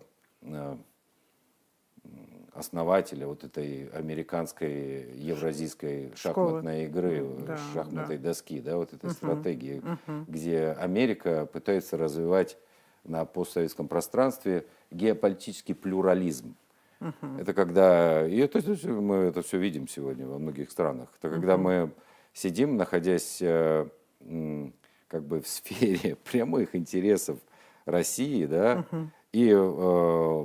и наш поворот на Запад будет непосредственно являться, ну, то же самое, что произошло с Украиной, непосредственно будет являться угрозой национальной безопасности России, играть с нами вот так, как картой, да, это очень... Ну, То есть то, что они тогда предлагали, воспринималось нами как опасная игра? Вот, в то в тех время условиях? это нами, и поверьте мне, еще до признания, когда наши отношения с Россией все равно уже развивались, стали выравниваться после ельцинского периода, да, и неоднократно у меня были встречи в Европе, когда мне говорили: слушайте, ну что вы с Россией дружите? Мы вас не поддерживаем, потому что вы друзья России. Вот Я эти говорю, а все. что изменится? Ну вот дружите с нами, мы вам дадим через фонды, начнем вам деньги давать там. Давайте с нами дружите, с Западом. Ну что вы с русскими все? Давайте на Запад. Мы вам денег дадим, поможем, потом будем говорить о признании. Ну понятно же, что это какая-то ловушка. Я им обычно отвечал, говорю, хорошо, я завтра вернусь на работу, вот в Абхазию вернусь, я выступлю с заявлением антироссийским, начнем курс как говорится, про Запад, говорю. И вы, пожалуйста, говорю, пришлите нам потом сразу летом 2 миллиона туристов, купите все наши мандарины и обеспечите нам безопасность со стороны Грузии. Ну, приходилось уже, как говорится, знаете, на пальцах объяснять те основные причины, основы нашего взаимодействия, нашей дружбы с Россией. Я не буду говорить о наших культурных связях, исторических и так далее. Бывают люди на Западе не понимают этого. Да. И такие, кстати, предложения, они могут звучать и сегодня. Говорят, что вот в результате вот этих переговоров с Майлзом, которые провалились, да, ничего из этого не вышло, Соединенные Штаты применяют в отношении Абхазии доктрину Стимсона, то есть доктрину непризнания. Что-то такое вообще где-нибудь озвучивалось? Хотя бы в кулуарах. Ничего такого быть не могло. Никакой независимости американцы нам не могли предлагать. Они всегда исходили из территориальной целостности Грузии. Здесь, знаете, как-то у нас была встреча в Женеве, переполненный зал был, и в зале присутствовали политологи, политики, дипломаты. Переполненный зал был, в президиуме сидели спецпредставитель президента России Ельцина и спецпредставитель президента США по фамилии Перина, Лощинин и Перина. И, значит, грузинский представитель выступил, и я, выступая, сказал: вы знаете, фактически уже произошел раздел, и он происходит по линии реки Ингур, я говорю. Грузия находится под влиянием Соединенных Штатов Америки, Абхазия под влиянием России, и этот раздел уже произошел. Это вызвало бурю, значит, вопросов, и начали обращаться к американскому этому представителю. Он говорит: это не я сказал, это вот господин Шамба, его спрашиваете. Лощинина спросили, он тоже ко мне. Тогда все повернулись ко мне, я на первом ряду сидел. Я встал, повернулся и сказал: ну вы же слышите. Никто из них нет не сказал. Если говорить об этой доктрине 1932 года, есть более новая, более как бы 1933 года конвенция Монтевидео, где определяются 4 основных принципа государства: территория, население, управление территорией, правительство и умение входить в международные отношения. Вот единственная пока существующая конвенция, которая определяет государство. Что является государством? 4 важных признака. Это конвенция Монтевидео. Это, кстати, одна из причин, очевидно, почему, ну не очевидно, но это одна из причин, почему лоббирование и работа в Латинской Америке для нас так успешна. С 2020 года вы назначены секретарем безопасности Республики Абхазия. Я, как понимаю, в основе национальной безопасности это национальные интересы. В этой связи хочется задать вопрос. Я понимаю, что он, ну, это вообще большой вопрос и большая тема, но можно и коротко, наверное, об этом сказать. Какие главные внутренние и внешние угрозы вы видите нашим национальным интересам? Хотя бы просто сформулировать. Ну, да, самая главная наша угроза – это неурегулированность вопроса с Грузией. Хотя в 1997 году, когда мы летали в Тбилиси, о чем мы говорили, там был подписан меморандум о том, что стороны отказываются от применения силы и угрозы применения силы. Этот документ существует, его подписали 2 президента. И я не думаю, что сегодня есть возможность на уровне президентов подписать какой-то значительный документ. Арзенбай и Шеварнадзе подписали тогда. Но все-таки мы на женевских встречах постоянно ставим вопрос о подписании такого договора мирного, чего не происходит. Вот. Так что главная наша угроза – это возможность новой войны. Вопрос неурегулированный остается. Мы видим, что нынешнее руководство Грузии, во всяком случае, заявляет о том, что не склонно к развязыванию войны новой, но мы не знаем, как поменяется руководство. Мы знаем, что оппозиционные силы в Грузии настроены по-другому, более агрессивно и так далее. Поэтому это главный вопрос. Второе, очень важное для нас, это возможность экономического развития. Понимаете?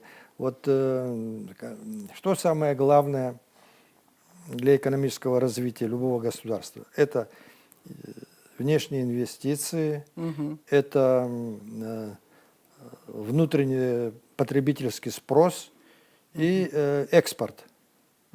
Вот. Ну, я очень часто слышу от наших даже политиков, даже вроде бы экономистов, что нам инвестиции не нужны. Ну, это же полный абсурд. Есть вопрос, который я не могу вам не задать, как секретарю как раз-таки Совета Безопасности. Я не знаю, вы этим вопросом занимались или нет, но как вы думаете, неконтролируемое такое стихийное заселение, которое идет многие годы в Абхазии, это не угроза? Ну, конечно, угроза. Самая большая самое большое опасение в нашем обществе – это опять превратиться в меньшинство на своей родине, как это было в Грузинской ССР, при Абхазской АССР. Поэтому для этого у нас есть власть, для этого должны быть соответствующие законы, контролировать соответствующим образом это надо. Вообще, может, настало время изучить вопрос, вообще в каком состоянии все это? Вот заселение, о котором я говорю, это миф или на самом деле мы не видим, но происходит нечто важное? Нет, есть много желающих, и это хорошо, значит, Абхазия привлекательна. Жить в Абхазии хотят многие, да. Но это не такие масштабы, потому что не позволяет наше законодательство на сегодняшний день. Если будет какой-то приток без получения гражданства, то это одно дело, потому что это как раз и даст возможность для более такого интенсивного спроса внутреннего. Но мы должны в большей степени вот это обеспечить за счет приезда туристов, потребительский спрос, я имею в виду. А те люди, которые приезжают сюда и живут там без гражданства, у них, понимаете, нет права, они не могут жилье купить. Но дело в том, что они покупают, я об этом говорю, Вот это покупают создает незаконным путем, и у нас... это создает и всякие серые схемы, и приводит к всяким криминальным потом последствиям. Вы как-то на каком-то мероприятии, кажется, в Доме Москвы, в своем выступлении сказали о том, что абхазы должны быть частью русского мира, что в Абхазии является частью русского мира. И в свое время Мушнихвардский, кстати, во время войны в интервью тоже говорил об этом. Мне просто интересно знать, что, по-вашему, русский мир? Что это значит? Ну, это же очевидно, что мы являемся частью русского мира, потому что мы мировую культуру познали через Россию, через русский язык, через переводы на русский язык мировой литературы. Всю мировую культуру мы узнали через русский язык. Мы пользуемся русским языком наравне с абхазским иногда, и многие, особенно молодое поколение, лучше знают русский язык. Поэтому здесь это бесспорно. Я не знаю, противоречит ли этому мое представление, но я долгие годы жила с ощущением того, что мы часть историко-культурной общности, которая называется Кавказом. И для меня вот именно в ценностном плане и мировоззренческом это было важнее всего. Поэтому этот вопрос русского мира, о котором делаются заявления, мне стал... Нет, мы, несомненно, часть кавказского мира, это да.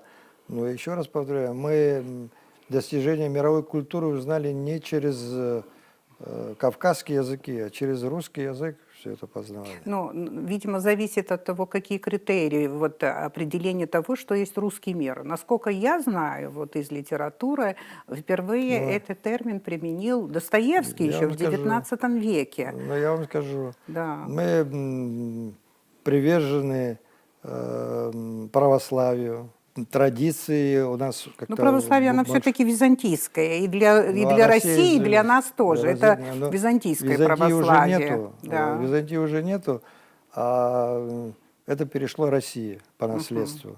Хорошо. Потому она и называется Третьим миром. Я читала Гумилева по этому поводу, да. Но он тоже вот пытается дать свое понимание того, что есть русский мир, и он считает, что это такая экстерриториальная общность, в основе которой в основном мировоззренческие какие-то важные ценности, единые мировоззренческие ценности, он так считает. Но почему я задаю этот вопрос? Достоевский, которому приписывается появление этого термина, он, кстати говоря, как это понимал? Скорее всего, он русский мир... что он пытался в нем найти? Некую альтернативу западноевропейской цивилизации. Ну вот... Альтернативу искал. Да, ну, вот уже многие, кстати говоря, авторы делят мир на разные цивилизации. И существует... Абхазской цивилизации нету. Но есть русская цивилизация, которая включает в себя и Кавказ, И это татар включает в себя, и нас, абхазцев, включает в себя. Вот это и есть русская цивилизация, поэтому мне кажется, что это естественно получается, что мы в этом... А термин Но мы же- евразийская мы же не, цивилизация, она применима? мы же не в арабской цивилизации находимся. Нет, конечно. Мы нет. не в тюркской цивилизации находимся, Да-да. не в европейской находимся цивилизации. Вот, А что остается. евразийская? Ну, евразийской такой цивилизации Ну, русская единой нет. цивилизация тоже, она Евразийская это евразийская. географическая... А? Она тоже евразийская, русская цивилизация. Нет, это она географически находится в Евразии. Но выделяют русскую на евразийском континенте части выделяют русскую отдельно, там европейскую отдельно, ну, тюркская частично тоже здесь присутствует. Хорошо, типологий много, там и тоинды, и другие, и так далее. Я Да. так сильно углубляться в этот вопрос не хочу. Мне просто хотелось в целом вот узнать. В последнее время слышу много о том, что вот свобода слова в Абхазии сворачивается. Это возможно? Ну, я не знаю, мне кажется, что у нас свободы слова больше, чем где бы то ни было. А сворачивается она из чего это видно? Кого-нибудь прикрыли, закрыли какие-то средства массовой информации, кого-нибудь привлекли к ответственности, чего такого нету. Политзаключенных тоже нет, и слава богу, и не будет, не дай надеюсь. бог. Да, Да. да, да. Понятие «русский мир», оно, естественно, уже имеет очень глубокую историю, но использоваться и таким популярным выражением стало совсем недавно. Кстати, с началом СВО. И я тоже пытаюсь для себя это как-то определить и понять, и я думаю, что да, я понимаю, что такое русский мир. Это когда ребята, чеченцы, да, солдаты Ахмат, батальон Ахмат, да, когда они освобождают там людей, замурованных там в Мариуполе, в подвале, мирных граждан, из подвала вытаскивают, и те им снизу кричат: ребята, вы русские? И те говорят, чеченцы говорят: да, мы русские. Ну, это не от того, что они предают свою чеченскую нацию. Это нечто другое. Это то, что сегодня является, мне кажется, объединяющим на постсоветском пространстве, которое выступает против вот этой вот западной гегемонии, вот этой шахматной игры, которую очень нагло и очень, знаете, безжалостно на бывшем советском пространстве, на вот евразийском пространстве играет США. Хорошо. Вы почти подошли к пониманию этого вопроса Достоевским. Кстати, от него все это и пошло в свое время. Российско-абхазские отношения. Какое место в них занимает фактор непредсказуемости? Много этого фактора в этих отношениях? Непредсказуемости. Мир вообще непредсказуем. И то, что сегодня мы переживаем, последствия этого прогнозировать очень сложно, потому что идет переустройство мировой системы. Это не так часто происходит в мировой истории, всегда это сопряжено с конфликтами и часто с масштабными войнами. То, что сегодня происходит, это может вылиться в совершенно непредсказуемые последствия, и многие прогнозируют такое продолжение, вплоть до применения ядерного оружия. Об этом все-таки говорят. Но я имею в виду в наших Что не знаю. отношениях, в наших взаимоотношениях. Наши отношения с Россией, они должны прочно строиться на нашем договоре о союзничестве и стратегическом партнерстве, понимаете? И здесь у нас есть свои обязательства, так же, как мы ожидаем от России выполнения с их стороны их обязательств, особенно в части нашей безопасности. Это всегда серьезный фактор в любых отношениях. Но есть определенная, мне кажется, непредсказуемость – это привилегия сильных. И предсказуемость – это вежливость сильных, да, как точность, вежливость королей, вот предсказуемость – это вежливость сильных. Непредсказуемость в политике – опасная вещь. Но вот в плане Абхазии я не вижу вот того, что можно назвать непредсказуемым. Оппозиция. Оппозиционное поле по содержанию. Что это? Вот, как оно выглядит, оппозиционное поле в Абхазии сегодня? Не буду давать характеристику, потому что я постоянно встречаюсь, конечно же. Мы живем в маленьком обществе, Не, ну, в и мы общем дружим. как-то, Да, в да. общем, Да, в общем, мы все, каждый из нас, и вы, и я, мы все периодически являемся частью власти и частью оппозиции. Мне кажется, такой опыт в других странах просто невозможно представить. В Абхазии он реален. И это очень интересно. И знаете, у меня пришло на ум такая идея, что в Абхазии борются, как и в США, две партии. Мы говорим много о многопартийности, но это все неправда. В Абхазии две партии. Партия традиционалистов и партия реформистов. И вот идет постоянно, как у американцев, демократы, республиканцы. Это постоянно меняется. И вот, я считаю, вот такая вот наша действительность. И оппозиция, если говорить об оппозиции, сейчас я вот сотрудник администрации президента, я помощник президента по международным делам. Я являюсь частью власти. Придет момент, безусловно, это уже было со мной И раньше. вы окажетесь в оппозиции. Я окажусь в оппозиции. Я мечтаю, я желаю вообще о том, что всегда я обращаюсь и к нынешней оппозиции, и к будущей оппозиции. Ну да. Всегда быть конструктивными. Всегда не стремиться только критиковать, но и предлагать решения. Помогать. Вы знаете, это очень интересный такой, если научиться в Абхазии использовать этот очень важный ресурс, и власть, и оппозиция, и интеллигенция, о которой мы говорили, которая будет формой этого взаимодействия, и нашу систему образования, Абхазский государственный университет, студенты, АГУ это маленькая страна в миниатюре. Это неотъемлемая часть государства. Без государственности не будет Абхазского университета. Без Абхазского университета не будет государственности полноценной. Правильно. Все эти элементы надо использовать. И опять-таки конструктивизм, конструктивность. Не переходить на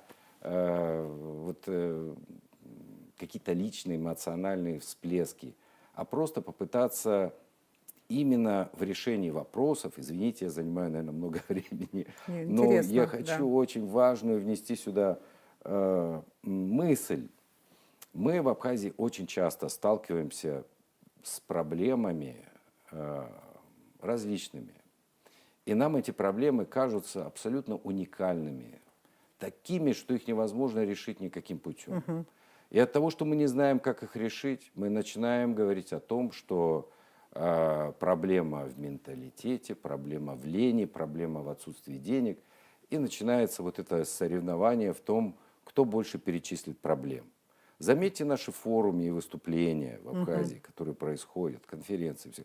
Вот человек выходит и говорит о проблемах, и у нас можно соревнование устроить. Вот так красиво мы об этом говорим. Так вообще, с разных сторон. Это все так обтесывается, так красиво. Каждый подходит к этой теме, что вот то, вот все, вот там вот демография, там еще так далее, и так далее. Очень много проблем. Но они не единственные, как бы они не уникальные для нас. Есть в мире другие страны, которые решили эти проблемы. И вот если возвращаться, вот вы говорите, оппозиция, опять я вот хочу это все как бы... Давайте использовать международный опыт. Давайте сядем на самолет, полетим в другую страну, где это решено, изучим, как это сделано. И применим у нас в стране самый лучший опыт, который есть в мире. Ведь все открыто, это все можно использовать. Да, просто так называть проблемой, перечислять проблемы, Да, в это этом плане ничего у нас не дает, очень, потому да, что как-то мы это очень часто выход делаем. какой, решение какое Да. и так далее. Если ты это делаешь от души, ты начинаешь искать, как можно это решить и предлагать, конечно. Да. Оппозиция должна быть, это совершенно очевидно. Но у нас все-таки мы переживаем становление демократических институтов. И впервые в нашей истории строим демократическое государство. И у нас свой собственный опыт. Мы, конечно, много ошибок совершаем на этом пути. Но есть и достижения. Вот интересно ведь, что бывали такие критические моменты в нашей современной истории, и мы находили выход из этих ситуаций сложных. Путем диалога между властью и оппозицией вот это происходило, в парламенте это происходило. Сейчас очень часто начали что-то ругать парламент, но я хочу напомнить, что все кризисные моменты в нашей современной истории, они в конечном итоге возвращались в парламент и там находили выход из этой ситуации. Вот. Поэтому хочется, чтобы оппозиция все-таки выступала с какими-то конкретными предложениями в плане развития нашего государства. Мне кажется, что все-таки в самые сложные моменты мы умеем договариваться. Наверное, было время, когда, и вы в том числе, хотя конкретно назвать ничего не могу, но говорили о многовекторности. Теперь на повестке, по-моему, такого ничего не происходит, но исходя из этого, мы понимаем из ситуации геополитической и прочей. Хочу вас спросить, какая разница между проабхазским и пророссийским политиком? Есть ли разница? Когда мы говорили о многовекторности, тогда, когда у нас не было признания еще со стороны Российской Федерации, даже мы были изолированы и так далее. И имелось в виду не политическая многовекторность, а поиски экономических партнеров. Об этом шла речь, потому что говорить о том, что мы ждали, что нас кто-то признает, кроме России, это было нереально вообще. Что нас могла признать Турция или какая-то европейская страна, что ли? Нет. Но тогда у нас 80% нашей торговли шло с Турцией, если вы помните, когда мы были изолированы. Сейчас, когда у нас есть договор с Россией, у нас есть обязательства о том, что мы координируем наши дипломатические, внешнеполитическую деятельность Российской Федерации, конечно, мы должны следовать нашим союзническим договоренностям. Сегодня Россия фактически ведет необъявленную войну, она называется специальная военная операция, но противниками России открытыми являются более 50 стран, в том числе все европейские государства, североамериканские государства, скандинавские государства. И мы должны это понимать тоже. Вы как, всегда, наверное, проабхазский политик все же, да? Понятно. Сейчас у вас еще имидж пророссийского политика. Есть там разница? В наших абхазских интересах иметь такого мощного союзника. Ведь каждая страна пытается иметь надежных союзников. Соединенные Штаты Америки, которые имеют, как считают, самую передовую армию в мире, перед тем, как начать какую-то операцию, ищет союзников. И вместе с союзниками это осуществляет. Нам впервые в нашей истории современной, постсоветской, удалось достичь невероятного, что самая большая страна в мире, ядерная держава, член Совета Безопасности ООН, является нашим союзником. И это как раз есть в наших абхазских интересах самое большое достижение. Трудно представить в Абхазии политика, который, будучи проабхазским, не будет, в каком плане пророссийским, но не будет благосклонен к России. Вот мне трудно это представить.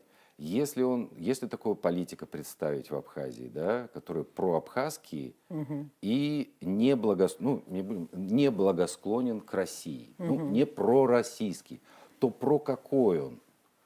Там, допустим, представим, что он будет прозападный, ну как, ну может быть, пусть будет такой политик у нас, хоть как он будет предлагать нам какую-то, я не знаю, альтернативную точку видения, но что он нам предложит? Интересно. То, что Запад нас ждет и любит, и защитит, это вот возвращаясь к тому, о чем я вам говорил, что давайте мы вам дадим денежек, а вы против России там выступайте. Да? И денежки дадут не людям непростым, а определенной прослойке, как говорится, элите, которую постепенно они будут скармливать. Посмотрите, что произошло вот на постсоветском пространстве, что происходит до сих пор. Такие страны, у которых было все. Они из-за этой политики потеряли все. Есть необходимость в регулировании вопросов, связанных с деятельностью НПО в Абхазии? Ну, знаете, вопрос этот давно стоит. И по поводу вообще функционирования неправительственных организаций много было и внутри нашего общества, кстати говоря, много вопросов возникало. Но мы исходили из того, особенно когда мы были в изоляции, из того исходили, что многие наши люди получают гранты, осуществляют какие-то полезные для страны проекты. И мы, несмотря на то, что мы понимали, что страны, которые финансируют эти организации, которые являются там донорами, они исходят из территориальной целостности Грузии, что эти финансы выдаются не на Абхазию, а на Абхазию как часть Грузии. Выдаются эти проекты, осуществляются как для части Грузии, региона Грузии. Но мы никогда ведь фанатично так вот к этому не относились. Мы ведь тоже закрываем глаза на то, что наши люди ездят лечиться в Грузию, никогда этому не препятствовали. И себе представить невозможно, чтобы армяне в Азербайджан ездить могли или азербайджанцы в Армению. А у нас это достаточно просто происходит, потому что мы не так фанатично настроены, мы прекрасно понимаем, что такие вещи никак не поколеблют нашу независимость. Вот, поэтому мы как-то это допускали. Но после того, как вот началась вот эта специальная военная операция, все-таки у нас есть обязательства. Я еще раз повторяю, что Россия сегодня фактически в конфликте со странами Европейского Союза, с Соединенными Штатами Америки, со скандинавскими странами, понимаете? И в этой связи их участие здесь в проектах в Абхазии и вызывает, конечно, большие вопросы. Потому что если мы союзники, и мы нашу внешнеполитическую деятельность сверяем и консолидируем, все это надо учитывать. Ведь когда началась эта специальная операция, наши граждане там воюют. Наше государство оказывает постоянную гуманитарную помощь. Мы тоже участвуем в этом конфликте, понимаете? И поэтому, когда наши представители, наше общество, а там большинство представителей неправительственных организаций пишут письмо против этой операции военной, ну, это, конечно, вызывает у нашего союзника вопросы. В НПО уже говорят о том, что это чужая повестка. Ну, а если у нас будет конфликт с Грузией, и наш союзник будет говорить, что это чужая повестка, там сами разбирайтесь, как тогда будет?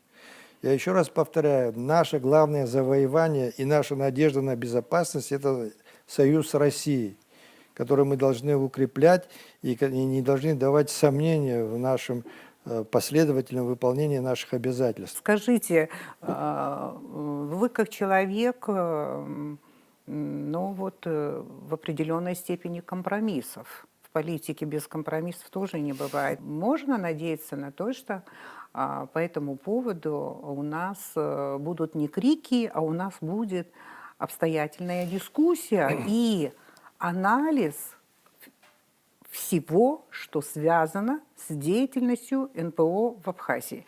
Не огульное, вот скажем, да, какое-то полное отрицание и так далее, а что удастся разобраться и увидеть, где польза, а где вред. Что мы можем найти путь регулирования правовым путем, законным путем вот этих отношений и деятельности НПО в Абхазии.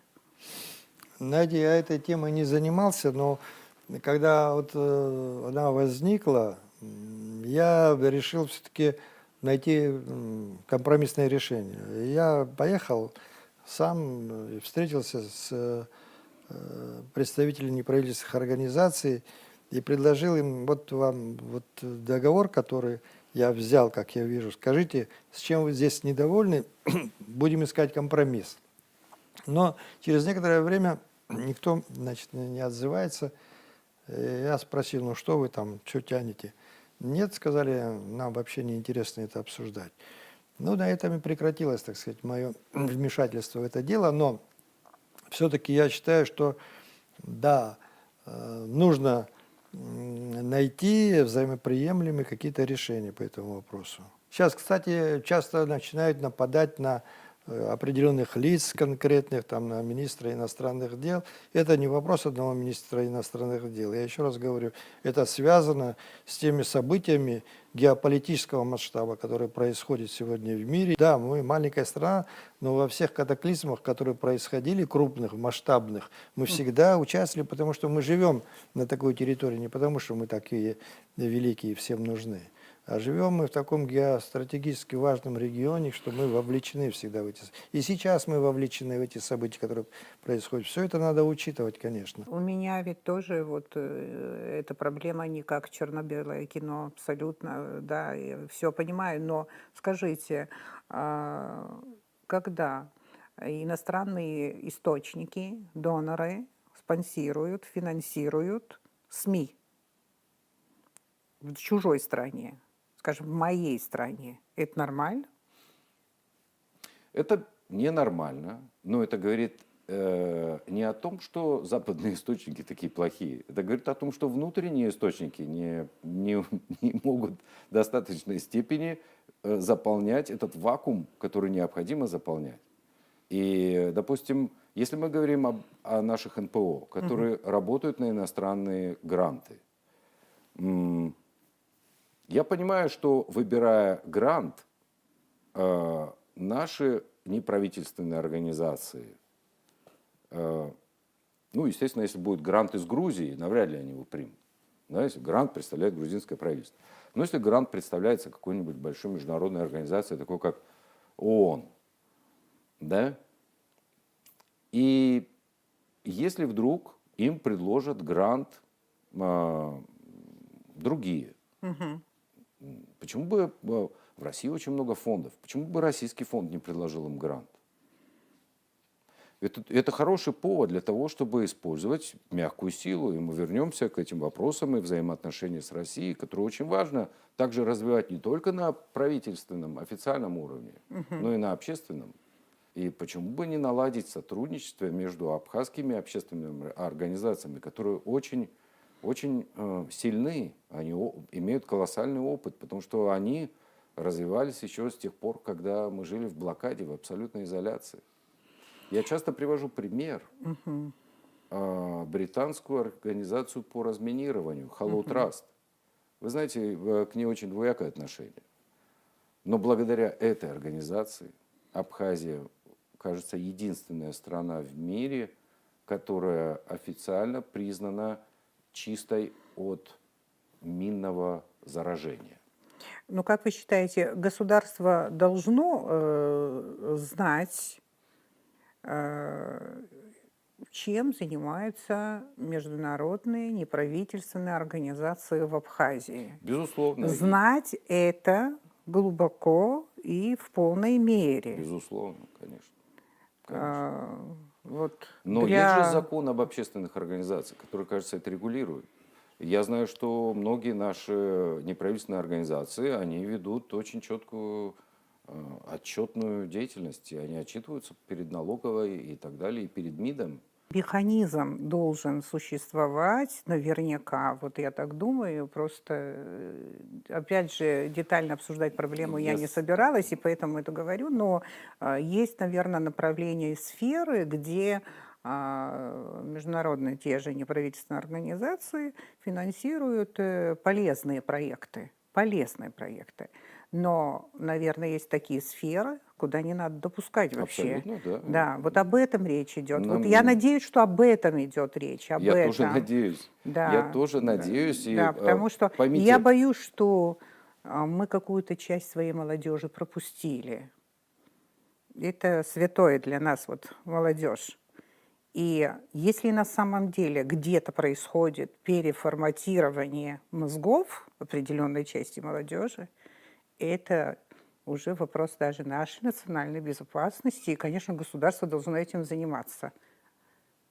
Но надо заниматься сознанием дела, да? Может быть, даже не политизируя вопрос, вот изучить, проанализировать, модное слово промониторить и так далее, и подготовить настоящий доклад, что на самом деле в этой сфере у нас происходит в течение 30 лет. Найти плюсы, найти минусы и так далее. И найти понимание этого вопроса в обществе. вы абсолютно правы. И Я пока так думаю. вы абсолютно правы, я с вами полностью согласен. Но здесь очень важно, опять мы возвращаемся к тому, что нам предлагал Майлз и так далее, и так далее. Понимаете, вакуум, и особенно молодежь, это движущая сила. Этот вакуум всегда заполняется. И те, кто его заполняют, будут использовать и молодежь, и других в своих собственных целях и интересах. Мы не можем отрезать этот вакуум, запретить что-то, да, и не заполнять его сами. Поверьте, в этом случае такие проекты начнут проводиться подпольно. Тогда мы столкнемся с еще более сильной угрозой. Вы затронули вопрос добровольцев абхазских на Донбассе. Этот фактор каким образом влияет на российско-абхазские взаимоотношения? Они уже влияют или в будущем перспективе мы можем это Да, почувствовать? они, конечно, тоже Да. влияют, потому что наш союзник видит. У нас уже 30 человек погибло. Если взять масштабы населения, то для нас это не маленькое количество людей, которые сложили головы свои там за этот русский мир. И когда началась ситуация вот на Донбассе, и где-то были какие-то комментарии о том, что вот там на Донбассе воюет пятнашка, наш добровольческий вот, батальон. И, ну, у Абхазии было полное право поддерживать Донбасс. Когда здесь шла война, и Грузия уничтожала, да, нас, приехали же сюда украинские националисты в количестве около 600 человек. Они творили все эти зверства, сколько они крови нашей попили. Они воевали на стороне Грузии против нас. Мы имеем полное право это делать. Когда, как народ, мы были счастливы? Как вы думаете, вы историк? Думаю, что в полной мере, в том смысле, который Да. никогда. Ну, потому что всегда у каждого поколения была своя война, свои жертвы.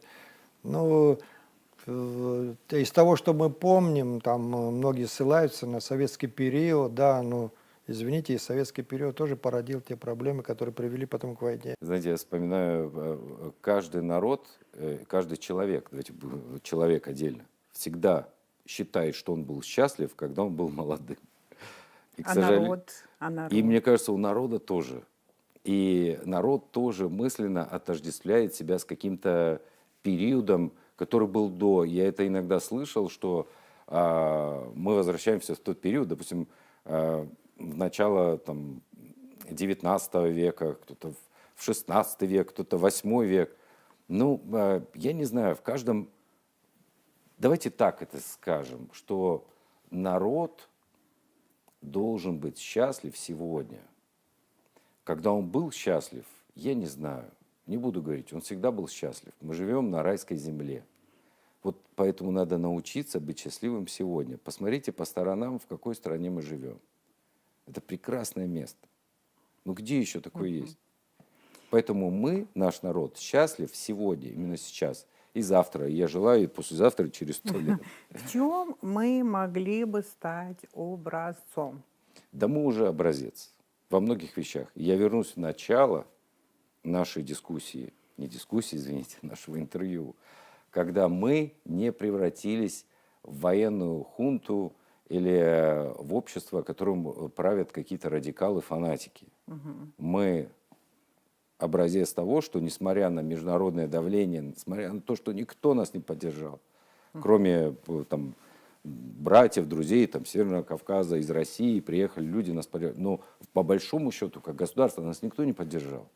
И разве это не образец, что такими малыми возможностями и таким маленьким количеством мы строим красивую страну, куда стремятся приехать туристы и отдыхать. И жить сюда многие стремятся приехать. Так что я думаю, вот в этом плане строительства государства мы образец для многих даже стран бывшего советского пространства в первую очередь. Я помню, как-то вот Айтгл собрался актив и начали критиковать нашу деятельность, руководство. Обиделись, Игорь Марух бы ушел, Зурикач бы ушел, я один остался. Когда после собрания зашел в кабинет, и как ты можешь выслушивать, мы за народ там с ума чуть ли не сходим. Я говорю, если такой народ не был бы, вы зачем нужны, мы зачем нужны были? Хорошо. Спасибо вам огромное. Вопросов очень много. Но, как говорил Толстой, не живите так подробно. Сегодня я остановлюсь на этом, а Абхазский путь непременно продолжится.